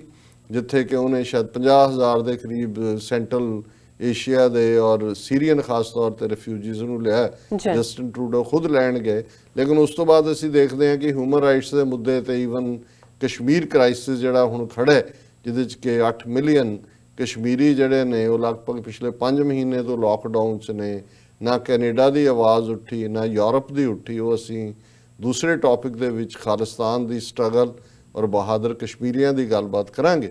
ਸੋ ਇਹ ਇੱਕ ਵੱਡਾ ਕ੍ਰਾਈਸਿਸ ਜਿਹੜਾ ਕਿ ਯੂਨਾਈਟਿਡ ਨੇਸ਼ਨਸ ਦੇ ਲਈ ਵੀ ਆਪਣੇ ਤੌਰ ਤੇ ਹੈਂਡਲ ਕਰਨਾ ਔਖਾ ਹੋਇਆ, ਪਰ ਇਹ ਇਨਸੈਂਸਿਟਿਵਿਟੀ ਵੀ ਦੱਸਦਾ। ਔਰ ਇਸ ਸਾਰੇ ਦੌਰ 'ਚ ਇਸ ਦਹਾਕੇ ਦੇ ਅੰਦਰ ਜਿਹੜੀਆਂ ਪਾਵਰਸ ਕੋਰੀਡੋਰ ਦੇ ਵਿੱਚ ਆਈਆਂ ਜਿਨ੍ਹਾਂ ਨੇ ਦੁਨੀਆ ਗਵਰਨ ਕਰਨਾ ਸੀ, ਉਹਨਾਂ ਦੇ ਵਿੱਚ ਸਭ ਤੋਂ ਦੁਨੀਆ ਦੀ ਪਾਵਰਫੁਲ ਇੱਕੋ ਇੱਕ ਸੁਪਰ ਪਾਵਰ ਪ੍ਰੈਜ਼ੀਡੈਂਟ ਟਰੰਪ, ਜਿਹਦਾ ਹੁਣ 2020 ਦੁਬਾਰਾ ਰਨ ਕਰਨਾ ਹੈ। ਹਾਲਾਂਕਿ ਇੱਕ ਇਵੈਂਟ ਜੇ ਮੇਜਰ 10 ਇਵੈਂਟਸ 2019 ਦੀਆਂ ਕਹਿਣੀਆਂ ਹੋਣ ਤਾਂ ਉਹਨਾਂ ਚੋਂ ਇੱਕ ਜਿਹੜੀ ਬਣੇਗੀ ਇੰਪੀਚਮੈਂਟ ਆਫ ਪ੍ਰੈਜ਼ੀਡੈਂਟ ਟਰੰਪ। ਬਿਲਕੁਲ। ਹਾਲਾਂਕਿ ਸੈਨੇਟ ਦੇ ਵਿੱਚ ਉਹ ਹੁਣ ਜਾਣਾ ਹੈ, ਉਹ ਰੈਫਰਲ ਹੋ ਨਹੀਂ ਰਿਹਾ, ਲੇਕਿਨ ਇਹ ਵੀ ਅਮਰੀਕਾ ਦੀ ਲਗਭਗ 250 ਸਾਲ ਦੀ ਹਿਸਟਰੀ 'ਚ ਤੀਸਰਾ ਪ੍ਰੈਜ਼ੀਡੈਂਟ ਬਣਿਆ ਜਿਹਨੂੰ ਕਿ ਇੰਪੀਚ ਕੀਤਾ ਗਿਆ। ਪਰ ਇੰਪੀਚ ਤੱਕ ਪਹੁੰਚਣ ਤੋਂ ਪਹਿਲਾਂ ਜਿਹੜਾ ਕਿ ਅਮਰੀਕਨ ਵੈਲਿਊਜ਼ ਦੇ ਉੱਤੇ ਸੀ ਕਿ ਜੀ ਕਿਵੇਂ ਯੂਕਰੇਨ ਦੇ ਉੱਤੇ ਪ੍ਰੈਸ਼ਰ ਬਿਲਡ ਕੀਤਾ ਟਰੰਪ ਨੇ ਕਿ ਬਾਈਡਨ ਔਰ ਉਹਦੇ ਪੁੱਤਰ ਦੇ ਖਿਲਾਫ ਜਿਹੜੇ ਵਪਾਰੀ ਨੇ ਇਨਵੈਸਟੀਗੇਟ ਕਰੋ, ਨਹੀਂ ਤਾਂ ਤੁਹਾਡੀ ਏਡ ਬੰਦ ਕਰ ਦੇਵਾਂਗੇ। ਔਰ ਲੇਕਿਨ ਜਿਹੜਾ ਨੁਕਸਾਨ ਟਰੰਪ ਨੇ ਬੇਸਿਕ ਅਮਰੀਕਨ ਵੈਲਿਊਜ਼ ਨੂੰ ਤਾਂ ਕੀਤਾ ਹੀ ਕੀਤਾ, ਜਿਹੜੀਆਂ ਇਹਨਾਂ ਦੇ ਫਾਊਂਡਿੰਗ ਫਾਦਰਸ ਦਾ ਡ੍ਰੀਮ ਸੀ। ਪਰ ਕੁੱਲ ਮਿਲਾ ਕੇ ਜਿਹੜਾ ਇਨਸਾਨੀਅਤ ਦਾ ਇਨਸਾਨੀ ਰੂਪ ਦੇ ਵਿੱਚ ਸਫਰ ਸੀ, ਮਾਨਸ ਕੀ ਜਾਤ ਸਭ ਹੈ ਇੱਕ ਹੈ ਪਹਿਚਾਨਬੋ, ਵੀ ਆਲ ਆਰ ਬੋਰਨ ਇਕੁਅਲ ਔਰ ਆਲ ਮੈਨ ਆਰ ਬੋਰਨ ਇਕੁਅਲ, ਇਸ ਸਭ ਨੂੰ ਇਸ ਟਰੰਪ ਨੇ ਜਿਹਨੇ ਕੈਂਪੇਨ ਹੀ ਨਫ਼ਰਤ ਦੇ ਉੱਤੇ, ਉਹ ਇਸਲਾਮ ਦੇ ਖਿਲਾਫ ਹੋਏ, ਉਹ ਜ਼ੀਨੋਫੋਬੀਆ, ਮੈਕਸੀਕਨ, ਸਾਊਥ ਅਮਰੀਕਨਸ, ਕਿਉਂਕਿ ਜਦੋਂ ਅਸੀਂ ਮਾਈਗ੍ਰੇਸ਼ਨ ਦੀ ਗੱਲ ਕਰ ਰਹੇ ਹਾਂ ਜਾਂ ਅਸੀਂ ਰਿਫਿਊਜੀਜ਼ ਦੀ ਗੱਲ ਕਰ ਰਹੇ ਹਾਂ, ਸੋ ਕੱਲਾ ਸੈਂਟਰਲ ਏਸ਼ੀਆ ਨਹੀਂ, ਸਾਊਥ ਅਮਰੀਕਾ ਦੇ ਦੇਸ਼ਾਂ ਦੇ ਵਿੱਚ ਕਿੰਨੇ ਵੱਡੇ ਵੱਡੇ ਕਾਫਲੇ ਤੁਰੇ ਔਰ ਉਹ ਆ ਕੇ ਕਿਵੇਂ ਬਾਰਡਰਸ ਦੇ ਉੱਤੇ ਜਿਹੜੇ ਨੇ ਉਹਨਾਂ ਦੇ ਫੌਜ ਲਾ ਦਿੱਤੀ ਗਈ ਇਹਨਾਂ ਨੇ ਕਿ ਜੀ ਇਹ ਕਰਨੇ। ਔਰ ਇਹਦੇ 'ਚ ਇਹ ਵੀ ਬੇਸ਼ੱਕ ਅਮਰੀਕਾ 'ਚੋਂ ਰਿਫਿਊਜੀਜ਼ ਦੀ ਜਿਹੜੀ ਡਿਪੋਰਟੇਸ਼ਨ ਹੈ ਉਹ ਜੇ ਤੁਸੀਂ ਜੂਨੀਅਰ ਬੁਸ਼ ਔਰ ਈਵਨ ਓਬਾਮਾ ਦੇ ਪੀਰੀਅਡ 'ਚ ਵੀ ਦੇਖੋ ਤਾਂ ਮਿਲੀਅਨਸ ਦੇ ਵਿੱਚ ਲੱਖਾਂ ਲੋਕ ਹੋਏ। ਪਰ ਸ਼ਾਇਦ ਇਸ ਵਾਰ ਅਸੀਂ ਪੰਜਾਬ ਦੇ ਸਿੱਖਾਂ ਨੇ ਜਾਂ ਲਹਿੰਦੇ ਪੰਜਾਬ ਦੇ ਸਾਡੇ ਭਰਾਵਾਂ ਭੈਣਾਂ ਨੇ ਵੀ ਇਸ ਨੂੰ ਦੇਖਿਆ, ਕਿਉਂਕਿ ਇਹ ਪਹਿਲੀ ਵਾਰ ਹੋਇਆ ਕਿ ਬਾਰਡਰਸ ਦੇ ਉੱਤੇ ਫੌਜ ਲਾਣਾ ਔਰ ਮੈਕਸੀਕੋ ਦੇ ਵਿੱਚ ਹੀ ਜਿਹੜੇ ਫਿਰ ਕਾਬੂ ਕਰ ਲਏ ਗਏ ਜਾਂ ਬਾਰਡਰਸ ਦੇ ਉੱਤੇ ਪ੍ਰਿਜ਼ਨਸ ਬਣਾ ਕੇ ਉਹਨਾਂ ਨੂੰ ਡਿਪੋਰਟ ਕਰਨ ਦੀ ਲਾਈਨ ਪਿਛਲੇ 3-4 ਹਫ਼ਤਿਆਂ ਦੇ ਵਿੱਚ ਅਸੀਂ ਦੇਖਿਆ ਕਿ ਜੇ 350 ਬੰਦਾ ਡਿਪੋਰਟ ਹੁੰਦਾ ਹੈ ਤਾਂ ਉਹਦੇ ਚੋਂ 350 ਪੰਜਾਬੀ ਨੇ, ਸਿੱਖ ਨੇ, ਔਰ ਇਸੇ ਤਰ੍ਹਾਂ ਫਿਰ ਦੂਸਰਾ ਬੈਚ ਡਿਪੋਰਟ ਹੋਇਆ। ਸੋ ਇਹ ਵੀ ਇੱਕ ਜਿਹੜੇ ਉੱਥੋਂ ਦੀ ਪਰਸੀਕਿਊਸ਼ਨ ਤੋਂ ਬਚ ਕੇ, ਜ਼ੁਲਮਾਂ ਤੋਂ ਬਚ ਕੇ ਜਾਂ ਉੱਥੇ ਆਰਥਿਕ ਤੰਗਦਸਤੀਆਂ ਦਾ ਸ਼ਿਕਾਰ ਹੋ ਕੇ ਬਾਹਰ ਨਿਕਲ ਰਹੇ ਸੀ, ਉਹਨਾਂ ਦੇ ਦਰਵਾਜ਼ੇ ਵੀ ਬੰਦ ਹੋਏ। ਪਰ ਇੱਕ ਨਫ਼ਰਤ ਜਿਹਦੇ ਥੱਲੇ ਅਸੀਂ ਅਮਰੀਕਾ ਭਰ 'ਚ ਉਸ ਦਾ ਵਰਤਾਰਾ ਦੇਖਦੇ ਹਾਂ ਔਰ ਅਸੀਂ ਸਿੱਖ ਹੋਣ ਦੇ ਨਾਤੇ ਇਹ ਦੇਖ ਸਕਦੇ ਹਾਂ ਕਿ ਇਸ ਵਰ੍ਹੇ ਦੇ ਵਿੱਚ ਕਿੰਨੇ ਜ਼ਿਆਦਾ ਹੇਟ ਕ੍ਰਾਈਮ ਹੋਏ, ਸਿੱਖਾਂ ਦੇ ਮਰਡਰ ਵੀ ਹੋਏ ਮੋਡੈਸਟੋ ਦੇ ਵਿੱਚ, ਸੈਕਰਾਮੈਂਟੋ 'ਚ, ਈਵਨ 2 ਦਿਨ ਪਹਿਲਾਂ ਅਸੀਂ ਐਲ ਸੋਬਰਾਂਟੇ ਦੇ ਵਿੱਚ ਇੱਕ ਸਿੱਖ ਜਿਹੜਾ ਹੈ ਉਸ ਨੂੰ ਹਮਲੇ ਦਾ ਸ਼ਿਕਾਰ ਉਹਦੇ ਘਰ ਦੇ ਬਾਹਰ ਬਣਾਇਆ ਗਿਆ। ਹੇਟ ਕ੍ਰਾਈਮ, ਕਿਉਂਕਿ ਇਹ ਜਦੋਂ ਇੱਕ ਨਫ਼ਰਤ ਦੀ ਲਹਿਰ ਚੱਲਦੀ ਹੈ ਔਰ ਇਹੀ ਕਾਰਨ ਹੈ ਕਿ ਅੱਜ ਯੂਰਪ ਦੇ ਵਿੱਚ ਜਿੱਥੇ ਵੱਡੀ ਗਿਣਤੀ ਦੇ ਵਿੱਚ ਮੁਸਲਮਾਨ ਵਸਦੇ ਨੇ, ਲਗਭਗ 6 ਮਿਲੀਅਨ ਫਰਾਂਸ 'ਚ ਨੇ, ਇੰਗਲੈਂਡ ਦੇ ਵਿੱਚ ਵੀ ਕਾਫੀ ਪਾਪੂਲੇਸ਼ਨ ਹੈ। ਇੱਕ ਖੌਫ ਹੈ ਕਿ ਇਹ ਜਿਹੜੀ ਨਫ਼ਰਤ ਹੈ ਇਹ ਕਿੱਧਰ ਨੂੰ ਲੈ ਕੇ ਜਾ ਰਹੀ ਹੈ। ਔਰ ਇਸ ਸਾਰੇ ਦੇ ਨਾਲ ਨਾਲ ਜਦੋਂ ਅਸੀਂ ਡਿਸਸੈਟੀਸਫੈਕਸ਼ਨਸ ਦੀ ਗੱਲ ਦੇਖਦੇ ਹਾਂ ਕਿ ਕਿਵੇਂ ਦੁਨੀਆ ਦੇ ਵਿੱਚ ਇੱਕ ਵਰਤਾਰਾ ਸਟੇਟਸ ਕੋ ਦੇ ਖਿਲਾਫ ਹੈ, ਤੇ ਫਿਰ ਇਸ ਵਰੇ ਨੂੰ ਈਅਰ ਆਫ ਦਾ ਪ੍ਰੋਟੈਸਟ ਕਰਕੇ ਵੀ ਜਾਣਿਆ ਜਾਏਗਾ। ਹਾਂਗਕਾਂਗ 'ਚ ਅਸੀਂ ਦੇਖ ਰਹੇ ਹਾਂ ਜਦੋਂ 1998 ਦੇ ਵਿੱਚ ਇਹ 100 ਸਾਲ ਬਾਅਦ ਸ਼ਾਇਦ ਇੰਗਲੈਂਡ ਨੇ ਹਵਾਲੇ ਕੀਤਾ ਚੀਨ ਦੇ ਉਹਨੂੰ। ਸੋ ਇਹ ਸੀ ਕਿ ਦੋ ਸਿਸਟਮ ਰਹਿਣਗੇ, ਵਨ ਕੰਟਰੀ, ਲੇਕਿਨ ਐਸਾ ਕੁਝ ਕਿਉਂਕਿ ਉਹ ਅਮਰੀਕਾ ਹੋਏ, ਵੈਸਟਰਨ ਪਾਵਰਸ ਹੋਏ, ਇਹ ਚਾਈਨਾ ਦੇ ਨਾਲ ਜਿਹੜੀ ਇਹਨਾਂ ਦੀ ਟ੍ਰੇਡ ਵਾਰ ਚੱਲ ਰਹੀ ਹੈ, ਕਿਉਂਕਿ 2019 ਚ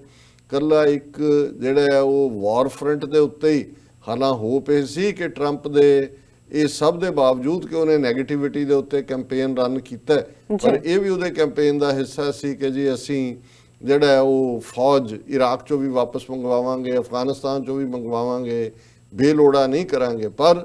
ਇਸ ਦੇ ਬਰਕਸ ਹੋਇਆ ਇਹ ਕਿ ਇਹ ਤਾਂ ਇੰਪਲੀਮੈਂਟ ਨਹੀਂ ਕੀਤਾ। ਅੱਜ ਅਸੀਂ ਜਦੋਂ ਗੱਲ ਕਰ ਰਹੇ ਹਾਂ, ਜੇ ਅੱਜ 31 ਦਸੰਬਰ ਦੀ ਘਟਨਾ ਕਹਿਣੀ ਹੋਏ ਕਿ 3 ਦਿਨ 4 ਦਿਨ ਪਹਿਲਾਂ ਕਿਰਕੁਕ ਜਿਹੜਾ ਕਿ ਇਰਾਕ ਦੇ ਵਿੱਚ ਹੈ, ਉਹਦੇ 'ਚ ਅਮਰੀਕਨ ਜਿਹੜਾ ਜਹਾਜ਼ਾਂ ਨੇ ਬੰਬਾਰੀ ਕੀਤੀ ਔਰ ਉਹਦੇ 'ਚ ਇਹਨਾਂ ਦੇ ਦਾਅਵੇ ਮੁਤਾਬਕ 25 ਤੋਂ ਜ਼ਿਆਦਾ ਅਸੀਂ ਈਰਾਨ ਦੀ ਸਪੋਰਟ ਵਾਲੇ ਗੁਰਿਲਿਆਂ ਨੂੰ ਮਾਰ ਮੁਕਾਇਆ। ਉਹ ਪਤਾ ਨਹੀਂ ਗੁਰਿਲੇ ਮਾਰੇ ਨੇ ਕਿ ਕੌਣ ਮਾਰੇ, ਪਰ ਇਸ ਦਾ ਇਮੀਡੀਏਟ ਰਿਐਕਸ਼ਨ ਇਹ ਹੋਇਆ ਕਿ ਅੱਜ ਜਦੋਂ ਅਸੀਂ ਇਹ ਗੱਲਬਾਤ ਕਰ ਰਹੇ ਹਾਂ, ਇਰਾਕ ਦੀ ਕੈਪੀਟਲ ਬਗਦਾਦ ਦੇ ਵਿੱਚ ਹਜ਼ਾਰਾਂ ਦੀ ਗਿਣਤੀ 'ਚ ਜਿਹੜੇ ਲੋਕ ਨੇ ਉਹ ਅਮਰੀਕਨ ਐਮਬੈਸੀ ਦੇ ਵਿੱਚ ਵੜ ਗਏ। ਉੱਥੇ ਉਹਨਾਂ ਨੇ ਨੁਕਸਾਨ ਵੀ ਪਹੁੰਚਾਇਆ, ਉਹਨਾਂ ਦੇ ਉੱਤੇ ਜਿਹੜਾ ਉਹ ਫੋਰਸ ਵੀ ਇਸਤੇਮਾਲ ਕੀਤੀ ਗਈ। ਸੋ ਜ਼ਾਹਰ ਤੌਰ ਦੇ ਉੱਤੇ ਨਾ ਹੀ ਅਫਗਾਨਿਸਤਾਨ 'ਚੋਂ ਫੌਜ ਕੱਢਣ ਦੀ ਲਾਈਨ ਨੂੰ ਜਿਹੜਾ ਉਹ ਕੋਈ ਇੰਪਲੀਮੈਂਟ ਕੀਤਾ ਗਿਆ, ਔਰ ਇਰਾਕ 'ਚ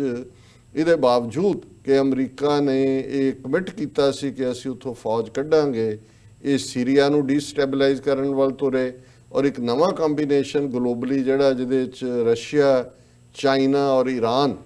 ਉਹ ਇੱਕ ਪੇਜ ਤੇ ਨੇ। ਇਹ ਇਕੱਲੀ ਸੈਂਟਰਲ ਏਸ਼ੀਆ ਨੂੰ ਪ੍ਰਭਾਵਿਤ ਕਰਨ ਵਾਲੀ ਡਿਵੈਲਪਮੈਂਟ ਨਹੀਂ ਹੈ, ਇਹ ਸਾਡੇ ਖਿੱਤੇ ਦੇ ਵਿੱਚ ਵੀ ਅਸੀਂ ਦੇਖ ਰਹੇ ਹਾਂ ਕਿ ਈਵਨ ਉੱਥੋਂ ਦੇ ਪਾਣੀਆਂ ਦੇ ਵਿੱਚ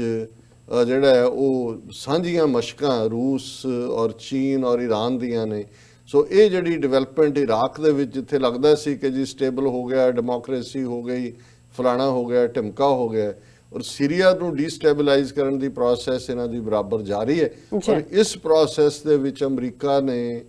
ਕਿਵੇਂ ਈਵਨ ਕੁਰਦਾਂ ਨੂੰ ਜਿਹੜਾ ਬਿਲਕੁਲ ਡਿਚ ਕੀਤਾ। ਔਰ ਇਸ ਤੋਂ ਸਾਨੂੰ ਵੀ ਇਹ ਸਮਝਣ ਦੀ ਲੋੜ ਹੈ ਇਸ ਕੌਮ ਨੂੰ ਕਿ ਭਾਈ ਕਦੇ ਵੀ ਕਿਸੇ ਦੇ ਪਿਛਲੱਗ ਬਣ ਕੇ ਤੁਸੀਂ ਕਿੰਨੀ ਕੁ ਦੇਰ ਸਰਵਾਈਵ ਕਰਦੇ ਹੋ, ਆਪਣੇ ਹਿੱਤ ਵਿਚਾਰਨੇ ਜ਼ਰੂਰੀ ਨੇ, ਪਰ ਕਦੇ ਵੀ ਇਹ ਨਾ ਹੋਏ ਕਿ ਤੁਸੀਂ, ਕਿਉਂਕਿ ਕੁਰਦੇ ਸਮਝਦੇ ਸੀ ਜੀ ਨਾਰਦਰਨ ਕੁਰਦਿਸਤਾਨ ਅਸੀਂ ਆਲਮੋਸਟ ਫ੍ਰੀ ਕਰਾਇਆ ਹੋਇਆ, ਉਹਨਾਂ ਨੇ ਉਹਦੇ ਉੱਤੇ ਰੈਫਰੈਂਡਮ ਵੀ ਕਰਵਾਇਆ, 98% ਲੋਕਾਂ ਨੇ ਫॉर ਵੋਟ ਕੀਤਾ ਔਰ ਉਹਨਾਂ ਨੇ ਈਵਨ ਕੁਰਦਾਂ ਦੀਆਂ ਔਰਤਾਂ ਦੂਜੇ ਤੀਜੇ ਵੀ ਲੜੀਆਂ ਜਾ ਕੇ ਪਹਿਲਾਂ ਕੁਰਦਾਂ ਨੂੰ ਇਸਤੇਮਾਲ ਕੀਤਾ, ਫੈਲੋ ਮੁਸਲਿਮ ਜਿਹੜੇ ਸੀ ਗੁਰਿਲੇ ਉਹਨਾਂ ਦੇ ਖਿਲਾਫ ਹੀ ਇਹ ਕਹਿ ਕੇ ਜੀ ਇਹ ਫਲਾਣੇ ਤੇ ਢਿਮਕੇ ਔਰ ਹੀਟਡ ਦੇ ਥੱਲੇ, ਔਰ ਬਾਅਦ ਦੇ ਵਿੱਚ ਉਹਨਾਂ ਨੂੰ ਡੰਪ ਕਰਕੇ ਜਿਹੜਾ ਉਹ ਟਰਕੀ ਦਾ ਖਾਜਾ ਬਣਾ ਦਿੱਤਾ। ਹੁਣ ਟਰਕੀ ਨੇ ਜਿਹੜਾ ਉਹ ਉਸੇ ਫਰੰਟ ਦਾ ਹਿੱਸਾ ਬਣ ਗਿਆ ਜਿਹੜਾ ਕੁਰਦਾਂ ਨੂੰ ਵੀ ਟਾਰਗੇਟ ਕਰ ਰਿਹਾ ਔਰ ਦੂਸਰੇ ਟਾਰਗੇਟਸ ਨੂੰ ਵੀ ਕਰ ਰਿਹਾ। ਸੋ ਕੁੱਲ ਮਿਲਾ ਕੇ ਇਹ ਵੀ ਜਦੋਂ ਅਸੀਂ ਦੁਨੀਆ ਦੇ ਵਿੱਚ ਕਿਵੇਂ ਤਬਦੀਲੀਆਂ ਹੁੰਦੀਆਂ ਔਰ ਕਿਵੇਂ ਲੈਟ ਡਾਊਨ ਹੁੰਦਾ ਹੈ, ਔਰ ਇਹ ਜਿਹੜਾ ਸਾਰਾ ਈਵਨ ਰਿਜ਼ੈਂਟਮੈਂਟ ਹੈ ਲੋਕਾਂ ਦੇ ਵਿੱਚ, ਹਾਂਗਕਾਂਗ ਦੇ ਵਿੱਚ ਜਿਸ ਲੈਵਲ ਦੇ ਉੱਤੇ ਪ੍ਰੋਟੈਸਟ ਪਿਛਲੇ ਪੀਰੀਅਡ ਚੱਲ ਰਹੇ ਨੇ, ਉਹਨੇ ਹਾਂਗਕਾਂਗ ਦੀ ਇਕਨੋਮੀ ਨੂੰ ਵੀ ਹਰਟ ਕੀਤਾ। ਔਰ ਇਹੀ ਜੇ ਅਸੀਂ ਪ੍ਰੋਟੈਸਟ ਦੀ ਗੱਲ ਦੁਨੀਆ ਦੇ ਹੋਰ ਸ਼ਹਿਰਾਂ 'ਚ ਵੀ, ਬੇਸ਼ੱਕ 2019 'ਚ ਜਾਂ ਉਸ ਤੋਂ ਪਿਛਲੇ ਵਰੇ 'ਚ ਵੀ ਅਰਬ ਸਪਰਿੰਗ ਦੀ ਗੱਲ ਹੋਈ ਸੀ ਕਿ ਟਿਊਨੀਸੀਆ 'ਚ ਹੋਇਆ ਔਰ ਫਲਾਣੀ ਥਾਂ ਤੋਂ ਹੋਇਆ,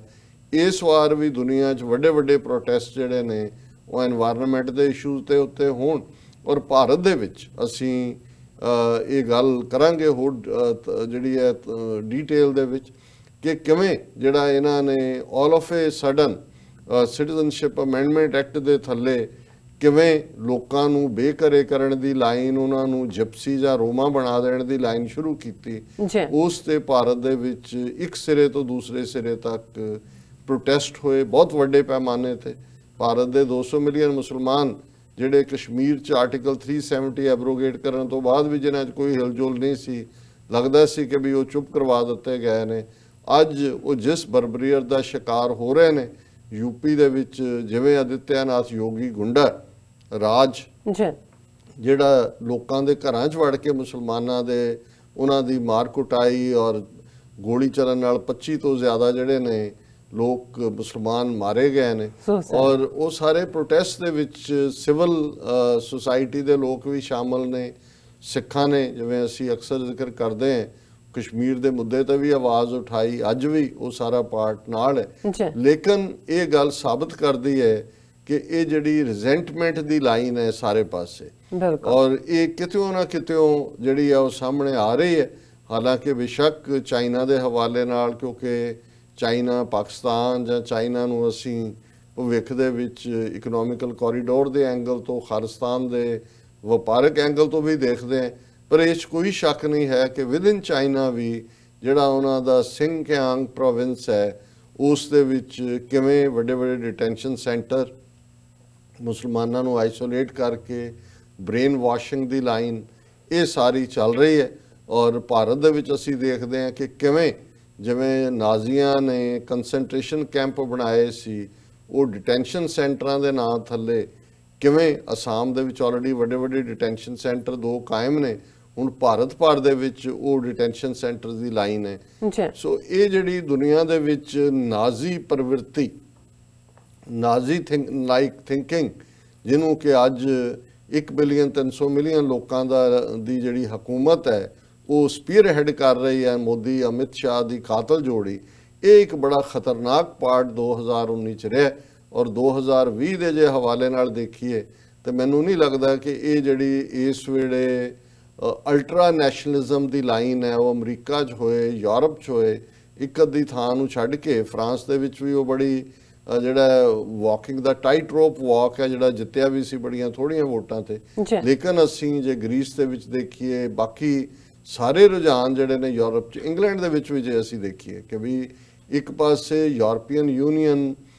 ਜਿਹੜੀ ਹੈ ਜਾਂ ਇਹ ਇੱਕ ਤਾਕਤ ਦਾ ਸਿੰਬਲ ਸੀ, ਲੇਕਿਨ ਜਿਵੇਂ ਬ੍ਰੈਕਸਿਟ ਦੇ ਨਾਂ ਥੱਲੇ ਬੋਰਿਸ ਜੌਨਸਨ ਨੇ ਜਿਹੜਾ ਉਹ ਮੈਂਡੇਟ ਲਿਆ, ਪਹਿਲੀ ਵਾਰ ਹੈ 60-70 ਸਾਲ 'ਚ ਕਿ ਲੇਬਰ ਪਾਰਟੀ ਨੂੰ ਬਹੁਤ ਪਿੱਛੇ ਛੱਡ ਕੇ ਕਿ, ਔਰ ਉਹਦਾ ਜਿਹੜਾ ਮੇਨ ਇਲੈਕਸ਼ਨ ਦਾ ਮੁੱਦਾ ਹੀ ਇਹ ਸੀ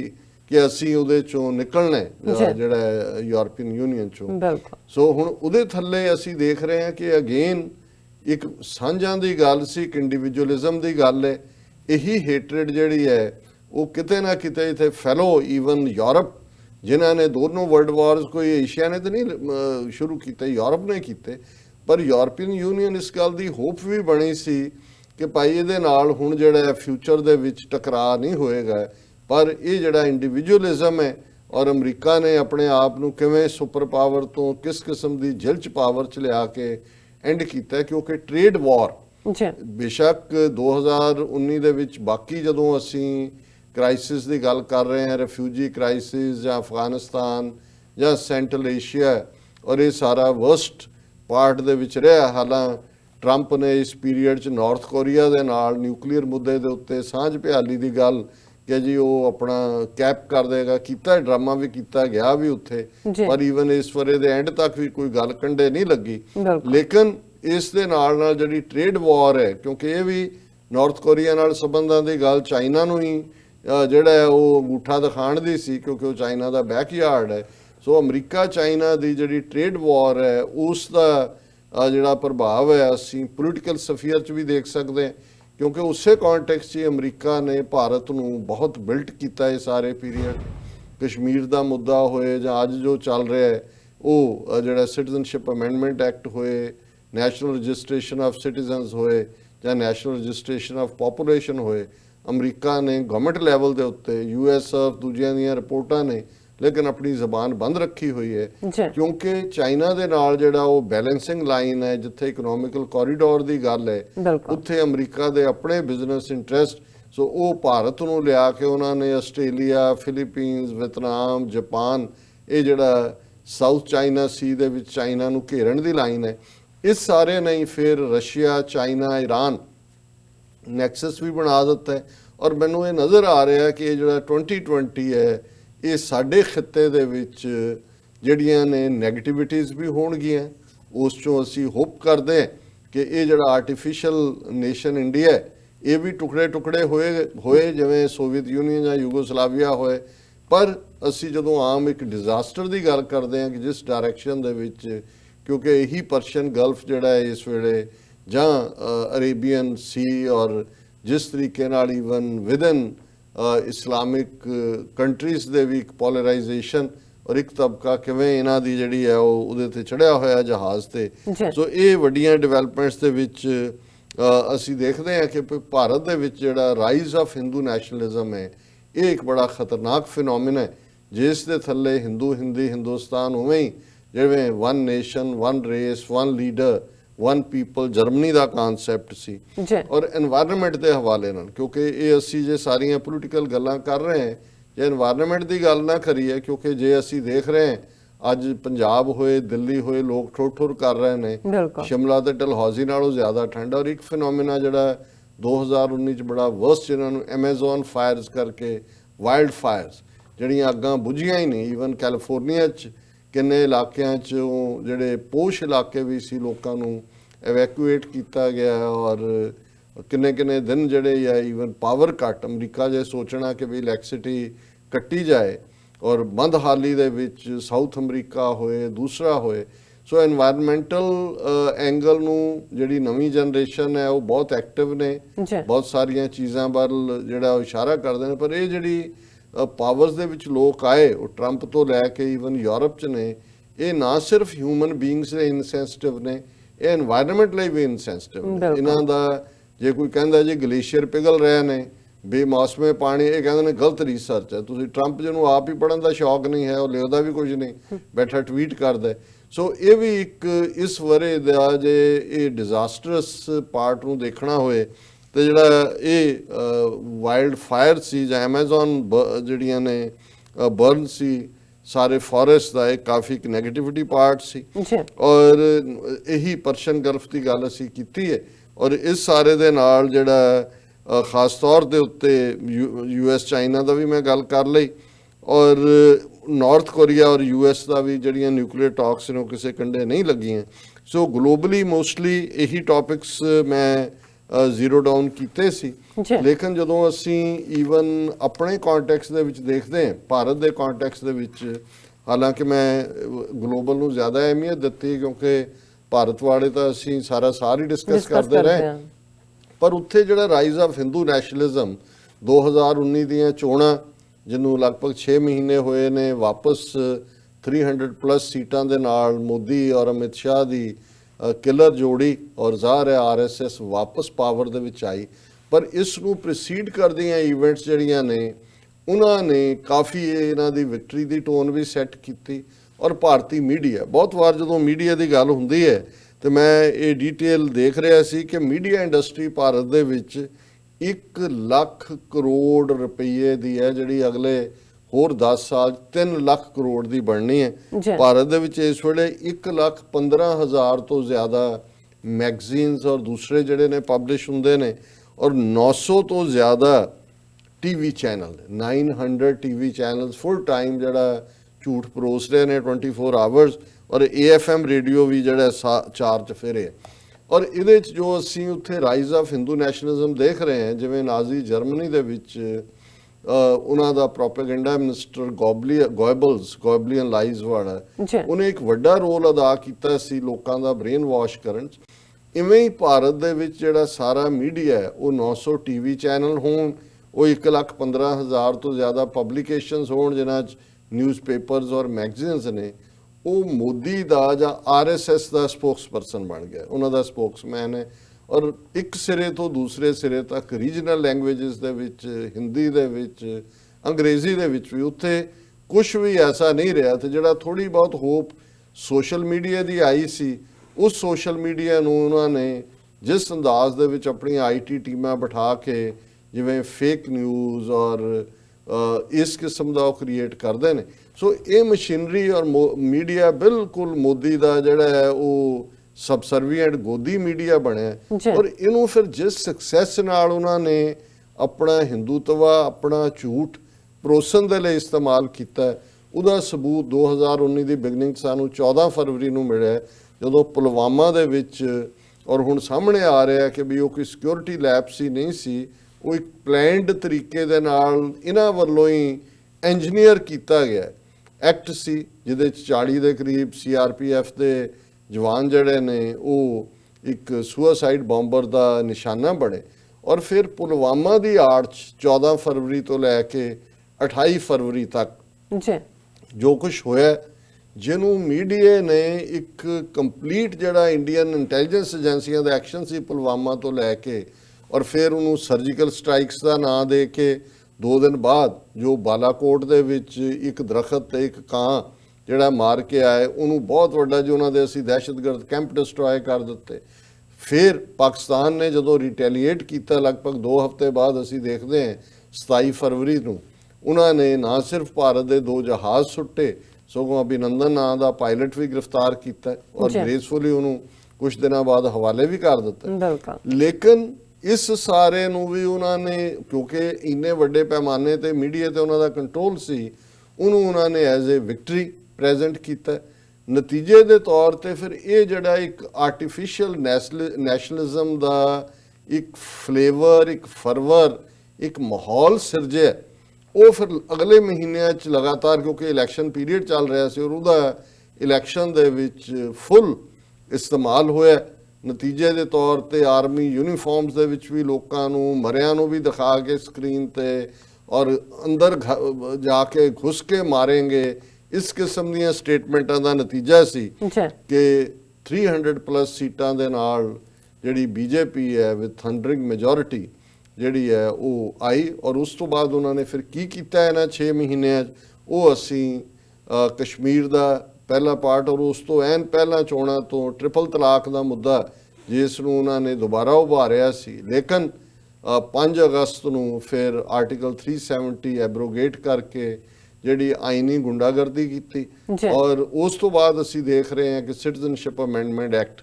ਜਿਸ ਤੇਜ਼ੀ ਦੇ ਨਾਲ ਪਾਸ ਕਰਵਾਇਆ, ਜਿਵੇਂ ਉਹਨੂੰ ਲਾਗੂ ਕਰਨ ਦੀ ਲਾਈਨ ਹੈ। ਹਾਲਾਂਕਿ ਜਦੋਂ ਅੱਜ ਅਸੀਂ ਗੱਲਬਾਤ ਕਰ ਰਹੇ ਹਾਂ, ਕੇਰਲਾ ਦੀ ਅਸੈਂਬਲੀ ਪਹਿਲੀ ਅਸੈਂਬਲੀ ਬਣ ਗਈ ਹੈ ਜਿਹਨੇ ਪਾਸ ਕੀਤਾ ਹੈ ਕਿ ਵੀ ਅਸੀਂ ਇਹਨੂੰ ਰਿਜੈਕਟ ਕਰਦੇ ਹਾਂ। ਹਾਲਾਂਕਿ ਦੂਸਰੀਆਂ ਸਟੇਟਾਂ ਨੇ ਵੀ, ਪੰਜਾਬ ਹੋਏ, ਮਹਾਰਾਸ਼ਟਰਾ ਹੋਏ, ਮੱਧ ਪ੍ਰਦੇਸ਼ ਹੋਏ, ਝਾਰਖੰਡ ਜਿੱਥੇ ਇਹਨਾਂ ਦੀ ਹਾਰ ਹੋਈ ਹੈ, ਉਹਨਾਂ ਨੇ ਕਿਹਾ ਜੀ ਅਸੀਂ ਲਾਗੂ ਨਹੀਂ ਕਰਾਂਗੇ। ਪਰ ਮੈਂ ਅੱਜ ਦੇਖ ਰਿਹਾ ਸੀ ਕਿ ਉਹਨਾਂ ਨੇ ਸਟੇਟਾਂ ਤੋਂ ਹੀ ਉਹਨਾਂ ਨੇ ਕਿਹਾ ਜੀ ਪਹਿਲੀ ਗੱਲ ਤੇ ਹੈ ਹੀ ਸਾਡਾ ਉਹ ਰਾਖੀ ਉਹਨੂੰ ਆਨਲਾਈਨ ਰਹੇ ਨੇ ਕਿ ਆਨਲਾਈਨ ਆਪਣੀ ਰਜਿਸਟ੍ਰੇਸ਼ਨ ਕਰਵਾਓ ਜਾਂ ਆਨਲਾਈਨ ਜਿਹੜਾ ਉਹ ਅਪਲਾਈ ਕਰ ਸਕਣਗੇ ਲੋਕ। ਤੇ ਜੇ ਆਨਲਾਈਨ ਦਾ ਕੰਟਰੋਲ ਉਹਨਾਂ ਕੋਲ ਦਿੱਲੀ 'ਚ ਹੁੰਦਾ ਸੋ ਜ਼ਾਹਰਾ ਤੌਰ ਤੇ ਇਹ ਸਟੇਟਾਂ ਦਾ ਸਿੰਬੋਲਿਜ਼ਮ ਤਾਂ ਹੋ ਸਕਦਾ ਜੀ ਅਸੀਂ ਲਾਗੂ ਨਹੀਂ ਕਰਾਂਗੇ। ਹਾਲਾਂਕਿ ਇੱਕੋ ਕੇਰਲਾ ਨੇ ਇਹਦੇ ਉੱਤੇ ਮਤਾ ਕੀਤਾ, ਇਹ ਬਹੁਤਾ ਇਫੈਕਟ ਇਸ ਨੂੰ ਨਹੀਂ ਕਰੇਗਾ। ਸੋ ਇਸ ਸਾਰੇ ਦੇ ਨਾਲ ਨਾਲ ਅਸੀਂ ਦੇਖਦੇ ਹਾਂ ਜੁਡੀਸ਼ਰੀ ਦਾ ਵਿਕੇ ਹੋਣ ਦਾ ਪੂਰਾ ਜਿਹੜਾ ਹਾਈਟ ਜਿਹਨੂੰ ਕਹਿਣਾ ਹੋਏ ਤਾਂ ਉਹ ਸੀ ਕਿ ਜਦੋਂ 9 ਨਵੰਬਰ ਨੂੰ ਇੱਧਰ ਕਰਤਾਰਪੁਰ ਸਾਹਿਬ ਲਾਂਘੇ ਦਾ ਉਦਘਾਟਨ ਇਮਰਾਨ ਖਾਨ ਦੀ ਸਾਹਿਬ ਨੇ ਕੀਤਾ, ਜਿਨ੍ਹਾਂ ਨੇ ਕਿ 2018 ਦੇ ਵਿੱਚ ਇਸ ਦਾ ਸੰਗੇ ਬੁਨਿਆਦ ਰੱਖਿਆ ਸੀ ਨਵੰਬਰ ਦੇ ਮਹੀਨੇ 'ਚ ਹੀ, ਔਰ ਰਿਕਾਰਡ 10 ਮਹੀਨੇ 'ਚ ਕੰਪਲੀਟ ਕਰਕੇ ਇਹ 800 ਏਕੜ 'ਚ ਦੁਨੀਆ ਦਾ ਸਭ ਤੋਂ ਵੱਡਾ ਗੁਰਦੁਆਰਾ ਇਹ ਸਿੱਖਾਂ ਨੂੰ ਤੋਹਫੇ ਦੇ ਤੌਰ ਤੇ ਦਿੱਤਾ। ਸੋ ਇਹ ਸਾਡੇ ਲਈ ਜੇ ਸਿੱਖ ਨੁਕਤਾ ਨਿਗਾਹ ਤੋਂ ਅਸੀਂ ਵਰਾ 2019 ਦੀ ਗੱਲ ਕਰੀਏ, ਸੈਕੰਡ ਸੈਗਮੈਂਟ 'ਚ ਅਸੀਂ ਪੋਲੀਟੀਕਲ ਕੋਨੋਟੇਸ਼ਨ ਤੋਂ ਕਰਾਂਗੇ ਕਿ ਇਹ 550 ਸਾਲਾ ਸੀ ਗੁਰੂ ਨਾਨਕ ਸਾਹਿਬ ਦਾ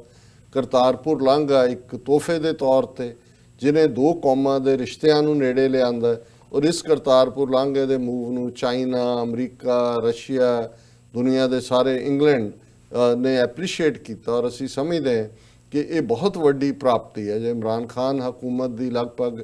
1.5 ਸਾਲ ਦੇ ਪੀਰੀਅਡ ਦੀਆਂ ਪ੍ਰਾਪਤੀਆਂ ਦੀ ਗੱਲ ਕਰਨੀ ਹੋਏ, ਹਾਲਾਂਕਿ ਉਹਨਾਂ ਦਾ ਮੀਡੀਆ ਇਹ ਕ੍ਰੈਡਿਟ ਦੇਣ ਤੋਂ ਪਤਾ ਨਹੀਂ ਕਿਉਂ ਸਟੈਪ ਬੈਕ ਕਰਦਾ। ਮੈਂ ਸਮਝਦਾ ਵੀ ਇਹ ਜਿਹੜਾ ਪਾਕਿਸਤਾਨੀ ਹਕੂਮਤ ਦਾ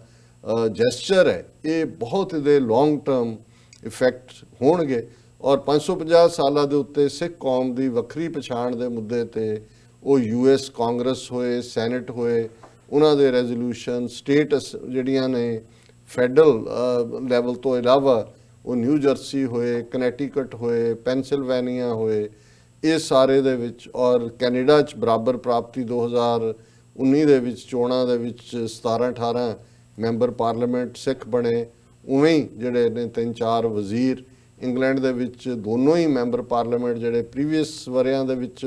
ਮੈਂਬਰ ਪਾਰਲੀਮੈਂਟ ਬਣੇ ਸੀ, ਧੰਨ ਮਨਜੀਤ ਸਿੰਘ ਢੇਸੀ, ਬੀਬੀ ਪ੍ਰੀਤ ਕੌਰ ਗਿੱਲ, ਉਹ ਦੁਬਾਰਾ 2019 ਚ ਦਸੰਬਰ ਮਹੀਨੇ 'ਚ ਚੋਣਾਂ ਹੋਈਆਂ ਨੇ, ਉਹ ਵਾਪਸ ਜਿੱਤ ਕੇ ਆਏ ਨੇ। ਇਸੇ ਤਰ੍ਹਾਂ ਈਵਨ ਨਿਊਜ਼ੀਲੈਂਡ, ਆਸਟ੍ਰੇਲੀਆ, ਇਹ ਸਾਰੇ ਪਾਰਟ ਦੇ ਵਿੱਚ ਵੀ ਜਿਹੜੀਆਂ ਨੇ ਕਾਫੀ 550 ਸਾਲਾਂ ਨਾਲ ਰਿਲੇਟਡ ਔਰ ਕਰਤਾਰਪੁਰ ਕੋਰੀਡੋਰ ਤੇ ਫੋਕਸਡ ਜਿਹੜੀਆਂ ਨੇ ਇਵੈਂਟਸ ਹੋਈਆਂ। ਪਾਕਿਸਤਾਨ ਦੇ ਵਿੱਚ ਲਾਹੌਰ 'ਚ ਗਵਰਨਰ ਹਾਊਸ ਦੇ ਵਿੱਚ ਵੱਡੇ ਸਮਾਗਮ ਹੋਏ। ਇਹ ਸਾਰੀ ਜਿਹੜੀ ਪ੍ਰਾਪਤੀ ਹੈ, ਇਸ ਐਂਗਲ ਤੋਂ ਅਸੀਂ ਸਿੱਖ ਕੌਮ ਦੇ ਐਂਗਲ ਤੋਂ ਇਹਨੂੰ ਪੋਜ਼ਿਟਿਵਲੀ ਦੇਖਦੇ। ਪਰ ਨਾਲ ਦੀ ਨਾਲ ਇੱਕ ਪਾਸੇ 9 ਨਵੰਬਰ ਨੂੰ ਜਦੋਂ ਕਰਤਾਰਪੁਰ ਲਾਂਘੇ ਦੀ ਗੱਲ ਹੋ ਰਹੀ ਸੀ ਉਦਘਾਟਨ ਦੀ, ਭਾਰਤ ਦੀ ਵਿਖੀ ਹੋਈ ਜੁਡੀਸ਼ਰੀ ਨੇ ਬਾਬਰੀ ਮਸਜਿਦ ਜਿਹੜੀ ਹੈ ਉਹ ਉਸ ਇਹਨਾਂ ਦੇ ਹਿੰਦੂ ਤਵੀਆਂ ਦੇ ਹਵਾਲੇ ਕਰ ਦਿੱਤਾ, ਜਿਨ੍ਹਾਂ ਨੇ 6 ਦਸੰਬਰ 1992 ਨੂੰ ਉਹਨੂੰ ਤੋੜਿਆ ਸੀ ਔਰ ਉਹ ਜ਼ਮੀਨ ਜਿਹੜੀ ਹੈ ਉਹਦਾ ਕੰਪਲੀਟ ਕਬਜ਼ਾ ਉਹਨਾਂ ਨੂੰ ਕਿ ਇੱਥੇ ਤੁਸੀਂ ਮੰਦਿਰ ਬਣਾ ਲਓ। ਔਰ ਹੁਣ ਇਸ ਸਾਰੇ 'ਚ ਅਸੀਂ ਦੇਖਦੇ ਹਾਂ ਕਿ ਆਉਣ ਵਾਲੇ ਪੀਰੀਅਡ 'ਚ ਜੇ ਭਾਰਤ 'ਚ ਦੇਖਣਾ ਹੋਏ ਤੇ ਨਾਜ਼ੀ ਹਿੰਦੂ ਸਟੇਟ ਵੱਲ ਇਹਦੇ ਕਦਮ ਹੋਰ ਅੱਗੇ ਜਾਣਗੇ। ਇਹ ਜਿਹੜਾ ਉਹ ਸਾਰੇ 'ਚ ਮੁਸਲਿਮ ਪਰਸਨਲ ਲਾਅ ਔਰ ਦੂਜੇ ਜਿਹੜੇ ਈਵਨ ਈਸਾਈਆਂ ਦੇ ਔਰ ਜ਼ੋਰੈਸਟਰੀਅਨ ਦੇ ਨੇ ਉਹਨੂੰ ਵੀ ਖਤਮ ਕਰਨਗੇ। ਯੂਨੀਫਾਰਮ ਸਿਵਲ ਕੋਡ ਲਿਆਣਗੇ। ਜਿਹੜੀ ਪਾਕਿਸਤਾਨ ਨਾਲ ਇਹਨਾਂ ਦੀ ਫਿਕਸੇਸ਼ਨ ਹੈ ਔਰ ਖਾਸ ਤੌਰ ਤੇ ਜਿਵੇਂ ਕੱਲ ਅਸੀਂ ਜ਼ਿਕਰ ਕੀਤਾ ਸੀ ਕਿ ਵਿਪਨ ਰਾਵਤ ਨੂੰ ਉਹਨਾਂ ਨੇ ਤਿੰਨੋਂ ਹੀ ਫੋਰਸਿਸ ਦਾ ਚੀਫ ਉਹਨੂੰ 3 ਸਾਲ ਦੀ ਐਕਸਟੈਂਸ਼ਨ 65 ਸਾਲ ਦੀ ਉਮਰ ਕਰਕੇ ਆਰਮੀ ਰੂਲਸ ਅਮੈਂਡ ਕਰਕੇ ਇਸ ਵਾਰ ਮੌਂਗਰਰ ਨੂੰ ਜਿਹਦੇ ਪਿੱਛੇ ਜਿਹੜਾ ਜ਼ਾਹਰ ਹੈ ਅਜੀਤ ਡੋਵਲ ਔਰ ਉਹ ਲਾਈਨ ਹੈ। ਸੋ ਅਸੀਂ ਇਹ 2020 ਦੇ ਵਿੱਚ ਇਸ ਨੂੰ ਦੇਖ ਰਹੇ ਹਾਂ ਕਿ ਪਾਕਿਸਤਾਨ ਦੇ ਨਾਲ ਨਫ਼ਰਤ ਟਕਰਾਅ ਦੀ ਲਾਈਨ, ਮੁਸਲਮਾਨਾਂ ਘੱਟ ਗਿਣਤੀਆਂ ਦੇ ਖਿਲਾਫ ਨਫ਼ਰਤ ਦੀ ਲਾਈਨ। ਔਰ ਅੱਜ ਜਦੋਂ ਅਸੀਂ ਇਹ ਗੱਲਬਾਤ ਕਰ ਰਹੇ ਹਾਂ ਈਵਨ ਮੱਧ ਪ੍ਰਦੇਸ਼ 'ਚੋਂ ਇਹ ਖਬਰ ਹੈ ਕਿ ਕਿਵੇਂ ਉੱਥੋਂ ਦੇ ਪਿੰਡਾਂ 'ਚੋਂ ਸਿੱਖਾਂ ਨੂੰ ਜਿਹੜਾ ਉਹ ਉਜਾੜਿਆ ਜਾ ਰਿਹਾ ਔਰ ਇਸ ਦੇ ਉੱਤੇ ਜਿਹੜਾ ਬੀਜੇਪੀ ਦਾ ਇੱਕ ਗਲ 'ਚ ਪਟਾ ਪਾਇਆ ਹੋਇਆ ਕੁੱਤਾ ਹੈ ਮਨਜਿੰਦਰ ਸਿਰਸਾ, ਉਹਦਾ ਬਿਆਨ ਤੋਂ ਹੀ ਮੈਨੂੰ ਪਤਾ ਲੱਗਾ ਕਿ ਇਹ ਹੋ ਰਿਹਾ। ਔਰ ਉਹ ਡਿੱਗੀਆਂ ਇਮਾਰਤਾਂ ਔਰ ਪਿੰਡਾਂ ਦੇ ਲੋਕ ਜਿਹੜੇ ਆ ਉਹਨਾਂ ਨੂੰ ਘੇਰਿਆ ਹੋਇਆ ਸਿੱਖ ਪਿੰਡਾਂ ਨੂੰ ਔਰ ਉਹ ਕਹਿ ਰਹੇ ਨੇ ਕਿ ਇੱਥੋਂ ਛੱਡ ਕੇ ਚਲੇ ਜਾਓ। ਕੱਲ ਦੀ ਖਬਰ ਸੀ ਕਿ ਕਿਵੇਂ ਸਾਹਿਬਜ਼ਾਦਿਆਂ ਦੀ ਸ਼ਹੀਦੀ ਨੂੰ ਸਮਰਪਿਤ ਪੀਲੀਭੀਤ ਯੂਪੀ ਦੇ ਵਿੱਚ ਸਿੱਖਾਂ ਨੇ ਜਲੂਸ ਕੱਢਿਆ ਔਰ 50 ਦੇ ਕਰੀਬ ਸਿੱਖਾਂ ਦੇ ਖਿਲਾਫ ਜਿਹੜੇ ਨੋਨ ਆਗੂ ਸੀ ਔਰ ਹੰਡਰਡਸ ਉਹਨਾਂ ਨੂੰ ਅਨਨੋਨ ਕਹਿ ਕੇ ਕੇਸ ਰਜਿਸਟਰ ਕੀਤਾ ਗਿਆ ਕਿ ਜੀ ਤੁਸੀਂ ਜਿਹੜਾ ਉਹ ਵਾਇਓਲੇਟ ਕੀਤਾ ਰਾਈਟ ਨੂੰ। ਔਰ ਅਮਰਿੰਦਰ ਸਿੰਘ ਬੈਕ ਕਰ ਰਿਹਾ ਹੈ ਉਹਨੂੰ ਯੂਪੀ ਦੇ ਉਸ ਗੁੰਡੇ ਯੋਗੀ ਨੂੰ ਕਿ ਜੀ ਇਹ ਕੇਸ ਵਾਪਸ ਲਓ। ਸੋ ਇਹ ਦੋਨੋਂ ਹੀ ਘਟਨਾਵਾਂ ਇੱਕ ਕੱਲ ਔਰ ਇੱਕ ਅੱਜ ਯੂਪੀ ਔਰ ਮੱਧ ਪ੍ਰਦੇਸ਼ ਹੋਈਆਂ। ਪੰਜਾਬ ਦੇ ਵਿੱਚ ਬਰਾਬਰ ਉਹ ਜਿਹੜਾ ਇਹਨਾਂ ਦਾ ਕਹਿਰ ਹੈ ਉਹ ਜਾਰੀ ਹੈ ਇੱਕ ਜਾਂ ਦੂਸਰੇ ਤਰੀਕੇ ਨਾਲ। ਉਹ ਸੌਦਾ ਸਾਧ ਦੀ ਜਿਹੜੀ ਹੈ ਸਾਰੀ ਉਸ ਕਿਸਮ ਦੀ ਉਹਦੀ ਖੁੱਲ੍ਹ ਹੋਏ ਕੋਈ ਕੇਸ ਜਿਹੜਾ ਹੋਣ ਦੇ ਬਾਵਜੂਦ, ਜਿਵੇਂ ਉਹਦੀ ਜਿਹੜੀ ਹੈ ਉਹ ਡੇਰਾ ਇੰਚਾਰਜ, ਹੁਣ ਮੈਂ ਲਫ਼ਜ਼ ਕੀ ਕਹਾਂ, ਹਨੀਪ੍ਰੀਤ ਜਿਹਦਾ ਨਾਂ ਮੀਡੀਆ ਕਹਿੰਦਾ ਉਹਦਾ ਬਾਹਰ ਆਉਣਾ, ਉਹ ਲਗਾਤਾਰਤਾ ਨਾਲ ਉਹਨੂੰ ਮਿਲ ਰਹੀ ਹੈ। ਸੋ ਜ਼ਾਹਰ ਹੈ ਕਿ ਸੌਦਾ ਸਾਧ ਵਾਲਾ ਜਿਹੜਾ ਕਿੱਸਾ ਸਮਝਦੇ ਸੀ ਕਿ ਜੀ ਐਂਡ ਹੋ ਗਿਆ ਜਾਂ ਉਹਨੂੰ ਇਹ ਦੁਬਾਰਾ ਰਿਵਾਈਵ ਕਰਨਗੇ। ਔਰ ਪੰਜਾਬ ਦੇ ਵਿੱਚ ਇਸ ਹਵਾਲੇ ਦੇ ਨਾਲ ਜਿਹੜੀ ਐਂਟਾਈ ਸਿੱਖ ਐਕਟੀਵਿਟੀਜ਼ ਹੈ, ਗੁਰੂ ਗ੍ਰੰਥ ਸਾਹਿਬ ਦੀ ਬੇਅਦਬੀ ਦੀਆਂ ਘਟਨਾਵਾਂ 2015 ਚ ਹੋਈਆਂ, ਕਿਸੇ ਨੂੰ ਕੋਈ ਸਜ਼ਾ ਯਾਫਤਾ ਨਹੀਂ ਕੀਤਾ ਗਿਆ। ਉਹ ਨਫ਼ਰਤ ਦੀ ਲਾਈਨ ਬਰਾਬਰ ਜਾ ਰਹੀ ਹੈ ਔਰ ਮੰਦੇ ਭਾਗਾਂ ਨੂੰ ਸਿੱਖੀ ਦਾ ਪ੍ਰਚਾਰ ਕਰਨ ਵਾਲੇ ਜਿਹੜੇ ਸਾਡੇ ਪ੍ਰਚਾਰਕ ਜਾਂ ਸੰਤ ਜਾਂ ਡੇਰੇ ਜਾਂ ਟਕਸਾਲ ਜਾਂ ਦੂਸਰੇ ਉਹ ਵੀ ਐਸੇ ਏਜੰਸੀਆਂ ਦੇ ਘੇਰੇ ਦੇ ਵਿੱਚ ਫਸੇ ਹੋਏ ਨੇ ਕਿ ਉਹਨਾਂ ਨੂੰ ਵੱਡਾ ਚੈਲੰਜ ਗੁਲਾਮੀ ਦਾ ਜਾਂ ਸਿੱਖਾਂ ਦੇ ਨਾਲ ਕੀ ਹੋਣ ਜਾ ਰਿਹਾ ਇਹ ਨਜ਼ਰ ਨਹੀਂ ਆ ਰਿਹਾ। ਉਹਨਾਂ ਦੀ ਫਿਕਸੇਸ਼ਨ ਵੀ ਇੱਕ ਦੂਸਰੇ ਦੀ ਮਿੱਟੀ ਪੱਟਣ ਤੇ ਹੈ ਔਰ ਉਸ ਸਾਰੇ ਨੂੰ ਹੀ ਅਲਟੀਮੇਟਲੀ ਅਸੀਂ ਦੇਖ ਰਹੇ ਹਾਂ ਵੀ ਉਹਨਾਂ ਦੀ ਦੁਨੀਆ ਉੱਥੇ ਕੀ ਵਸੀ ਹੋਈ ਹੈ। ਔਰ ਇਹ ਜਿਹੜਾ ਸਾਰਾ ਪਾਰਟ ਹੈ 2020 ਸਾਡੇ ਲਈ ਵਸਟ ਹੋਏਗਾ ਬਹੁਤ ਸਾਰੇ ਐਂਗਲਸ ਤੋਂ ਮਾਈਨੋਰਟੀਜ਼ ਲਈ, ਪਰ ਹੋਪਫੁਲੀ ਇਸ ਚੋਂ ਅਲਟੀਮੇਟਲੀ ਜ਼ੁਲਮ ਦਾ ਅੰਤ ਹੁੰਦਾ ਹੈ ਔਰ ਕੌਮਾਂ ਦਾ ਜੇ ਕੁਝ ਬਣਦਾ ਹੈ ਤਾਂ ਉਸ ਟਰਮੋਇਲ ਚੋਂ ਹੀ ਬਣਦਾ ਹੈ। ਔਰ ਇਸ ਚੋਂ ਰੈਫਰੈਂਡਮ 2020 ਦੀ ਗੱਲ ਵੀ ਜਿਹੜੀ ਆ ਉਹ ਸਾਹਮਣੇ ਹੈ ਔਰ ਕਸ਼ਮੀਰੀ ਜਿਸ ਬਹਾਦਰੀ ਨਾਲ ਖੜੇ ਨੇ, ਨਾਰਥ ਈਸਟ ਦੀਆਂ ਸਟੇਟਾਂ ਦੇ ਵਿੱਚ ਵੀ ਜਿਹੜੀ ਹੈ ਇੱਕ ਨਵੀਂ ਚੇਤਨਾ ਹੈ ਤੇ ਹੋਪਫੁਲੀ 2020 ਜਿਹੜਾ ਹੈ ਇਹ ਇਹਨਾਂ ਜਿਹੜੀਆਂ ਨੇਸ਼ਨਸ ਨੇ ਜਿਹੜੀਆਂ ਕੈਪਟਿਵ ਨੇ with in the Indian map, ਉਹਨਾਂ ਦੀ ਆਜ਼ਾਦੀ ਦਾ ਰਾਹ ਵੀ ਜਿਹੜਾ ਹੈ ਉਹ ਖੁੱਲਣ ਦੇ ਮੁਕਾਮ ਬਣ ਸਕਦੇ ਨੇ। ਜੀ ਸੋ ਅਸੀਂ ਇਸ ਦੇ ਨਾਲ ਹੀ ਆਪਣੇ ਸਾਰੇ ਦਰਸ਼ਕਾਂ ਨੂੰ ਔਰ ਟੀਵੀ 84 ਦੇ ਹਵਾਲੇ ਨਾਲ ਵੀ ਅਸੀਂ 7 ਵਰੇ ਪੂਰੇ ਕਰ ਲਏ ਨੇ। ਦਸੰਬਰ ਦੇ ਮਹੀਨੇ 'ਚ 8ਵਾਂ ਵਰਾ ਜੀ ਅਸੀਂ ਜੋ ਐਂਟਰ ਕੀਤੇ ਕੀਤੇ ਆ। ਔਰ ਤੁਹਾਡੀ ਮਦਦ, ਤੁਹਾਡੀਆਂ ਸ਼ੁਭ ਕਾਮਨਾਵਾਂ, ਤੁਹਾਡਾ ਪਿਆਰ, ਖਾਸ ਤੌਰ ਤੇ ਮੈਂ ਸਮਝਦਾ ਹਾਂ ਵੀ ਪਾਕਿਸਤਾਨੀ ਭੈਣਾਂ ਭਰਾਵਾਂ ਨੇ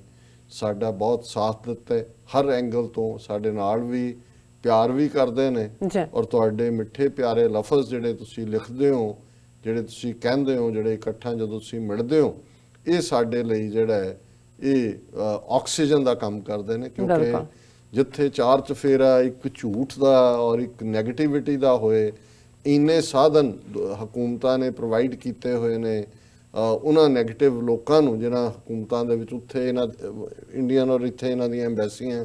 ਕੌਂਸੂਲੇਟ ਨੇ, ਪਰ ਇਹਦੇ ਬਾਵਜੂਦ ਅਸੀਂ ਤਾਂ ਇਹ ਮੰਨ ਕੇ ਤੁਰੇ ਹੋਏ ਹਾਂ ਰੱਬ ਦੇ ਉੱਤੇ ਅਕੀਦਾ, ਰੱਬ ਦੇ ਉੱਤੇ ਈਮਾਨ ਰੱਖ ਕੇ ਕਿ ਕੂੜ ਨਖੁੱਟੈ ਨਾਨਕਾ ਓੜਕ ਸੱਚ ਰਹੀ, ਕਿ ਝੂਠ ਦਾ ਐਂਡ ਹੁੰਦਾ ਹੈ, ਸੱਚ ਜਿੱਤਦਾ ਹੈ। ਤੇ ਅਸੀਂ ਉਹਨਾਂ ਸਾਰੇ ਹੀ ਆਪਣੇ ਪਿਆਰਿਆਂ ਨੂੰ ਜਿਹੜੇ ਸਾਡੇ ਇਸ ਸੱਚ ਦੇ ਪਾਂਧੀ ਹੋਣ ਦੇ ਨਾਤੇ ਸਾਡੇ ਨਾਲ ਜੁੜੇ ਨੇ, ਅਸੀਂ ਉਹਨਾਂ ਦਾ ਸ਼ੁਕਰੀਆ ਵੀ ਅਦਾ ਕਰਦੇ ਹਾਂ ਜੀ ਔਰ ਇਸ ਨਵੇਂ ਵਰੇ 'ਚ ਬੇਸ਼ੱਕ ਗੋਰਿਆਂ ਦਾ ਹੀ ਨਵਾਂ ਵਰਾ ਸਹੀ, ਉਹਦੇ 'ਚ ਤੁਹਾਨੂੰ ਖੁਸ਼ ਆਮਦੀਦ, ਮੁਬਾਰਕ ਔਰ ਰੱਬ ਰਹਿਮ ਕਰੇ। ਤੁਸੀਂ, ਤੁਹਾਡੇ ਪਰਿਵਾਰ, ਉਹਨਾਂ ਨੂੰ ਅੱਲਾਹ ਤਾਲਾ ਆਪਣੀ ਹਿਫਾਜ਼ਤ 'ਚ ਰੱਖੇ। ਵਾਹਿਗੁਰੂ ਬਖਸ਼ਿਸ਼ ਕਰਨ, ਸਿੱਖ ਕੌਮ 30 ਮਿਲੀਅਨ ਸਿੱਖ ਕੌਮ ਗੁਲਾਮੀ ਦੇ ਸੰਗਲ ਕੱਟ ਸਕੇ ਔਰ ਖਾਲਸੇ ਦੀਆਂ ਚੌਂਕੀਆਂ, ਝੰਡੇ ਬੁੰਗੇ ਜੁਗੋ ਜੁਗ ਅਟਲ ਰਹਿਣ, ਇਹ ਅਰਦਾਸ ਸਤਿਗੁਰੂ ਪੂਰੀ ਕਰਨ। ਸੋ ਸਭ ਨੂੰ ਬਹੁਤ ਬਹੁਤ ਮੁਬਾਰਕਾਂ ਜੀ। ਡਾਕਟਰ ਸਾਹਿਬ ਤੁਹਾਡਾ ਬਹੁਤ ਬਹੁਤ ਸ਼ੁਕਰੀਆ। ਇੱਥੇ ਲੈਣੇ ਬ੍ਰੇਕ ਤੋਂ ਪਹਿਲਾਂ ਅਸੀਂ ਆਪਣੇ ਦਰਸ਼ਕਾਂ ਤੇ ਸਰੋਤਿਆਂ ਨੂੰ ਅਪੀਲ ਤੇ ਬੇਨਤੀ ਕਰਦੀ, ਅਸੀਂ ਉਹਨਾਂ ਸਭ ਆਪਣੇ ਦਰਸ਼ਕਾਂ ਦਾ ਤੇ ਸਰੋਤਿਆਂ ਦਾ ਬਹੁਤ ਬਹੁਤ ਸ਼ੁਕਰੀਆ ਅਦਾ ਕਰਦੇ ਹਾਂ ਜਿਹੜੇ ਸਾਨੂੰ ਪਿਛਲੇ 7 ਸਾਲ ਤੋਂ ਸਪੋਰਟ ਕਰ ਰਹੇ ਨੇ, ਮਾਈਕ ਸਹਾਇਤਾ ਕਰ ਰਹੇ ਨੇ, ਔਰ ਜੋ ਨਹੀਂ ਕਰ ਰਹੇ ਉਹਨਾਂ ਨੂੰ ਅਸੀਂ ਅਪੀਲ ਤੇ ਬੇਨਤੀ ਕਰਦੇ ਹਾਂ ਕਿ ਉਹ ਵੱਧ ਤੋਂ ਵੱਧ ਟੀਵੀ 84 ਦੀ ਮਾਈਕ ਸਹਾਇਤਾ ਕਰਨ। ਤੁਸੀਂ ਆਪਣੀ ਮਾਈਕ ਸਹਾਇਤਾ ਸਾਡੀ ਵੈਬਸਾਈਟ tv84.tv ਤੇ ਜਾ ਕੇ ਪੇਪਲ ਦੀ ਵਰਤੋਂ ਕਰਕੇ 1 ਟਾਈਮ ਡੋਨੇਟ ਕਰ ਸਕਦੇ ਹੋ, ਮੰਥਲੀ ਡੋਨੇਟ ਵੀ ਕਰ ਸਕਦੇ ਹੋ, ਔਰ ਤੁਸੀਂ ਟੀਵੀ 84 ਦੇ ਨਾਮ ਤੇ ਚੈੱਕ ਬਣਾ ਕੇ ਸਾਨੂੰ ਮੇਲ ਵੀ ਕਰ ਸਕਦੇ ਹੋ ਸਾਡੇ ਇਸ ਪਤੇ ਤੇ 36-01 37th Avenue, Long Island City, New York 11101 USA, ਜਾਂ ਫਿਰ ਤੁਸੀਂ ਸਾਨੂੰ ਫੋਨ ਰਾਹੀਂ ਵੀ ਸੰਪਰਕ ਕਰ ਸਕਦੇ ਹੋ ਸਾਡੇ ਫੋਨ ਨੰਬਰ ਤੇ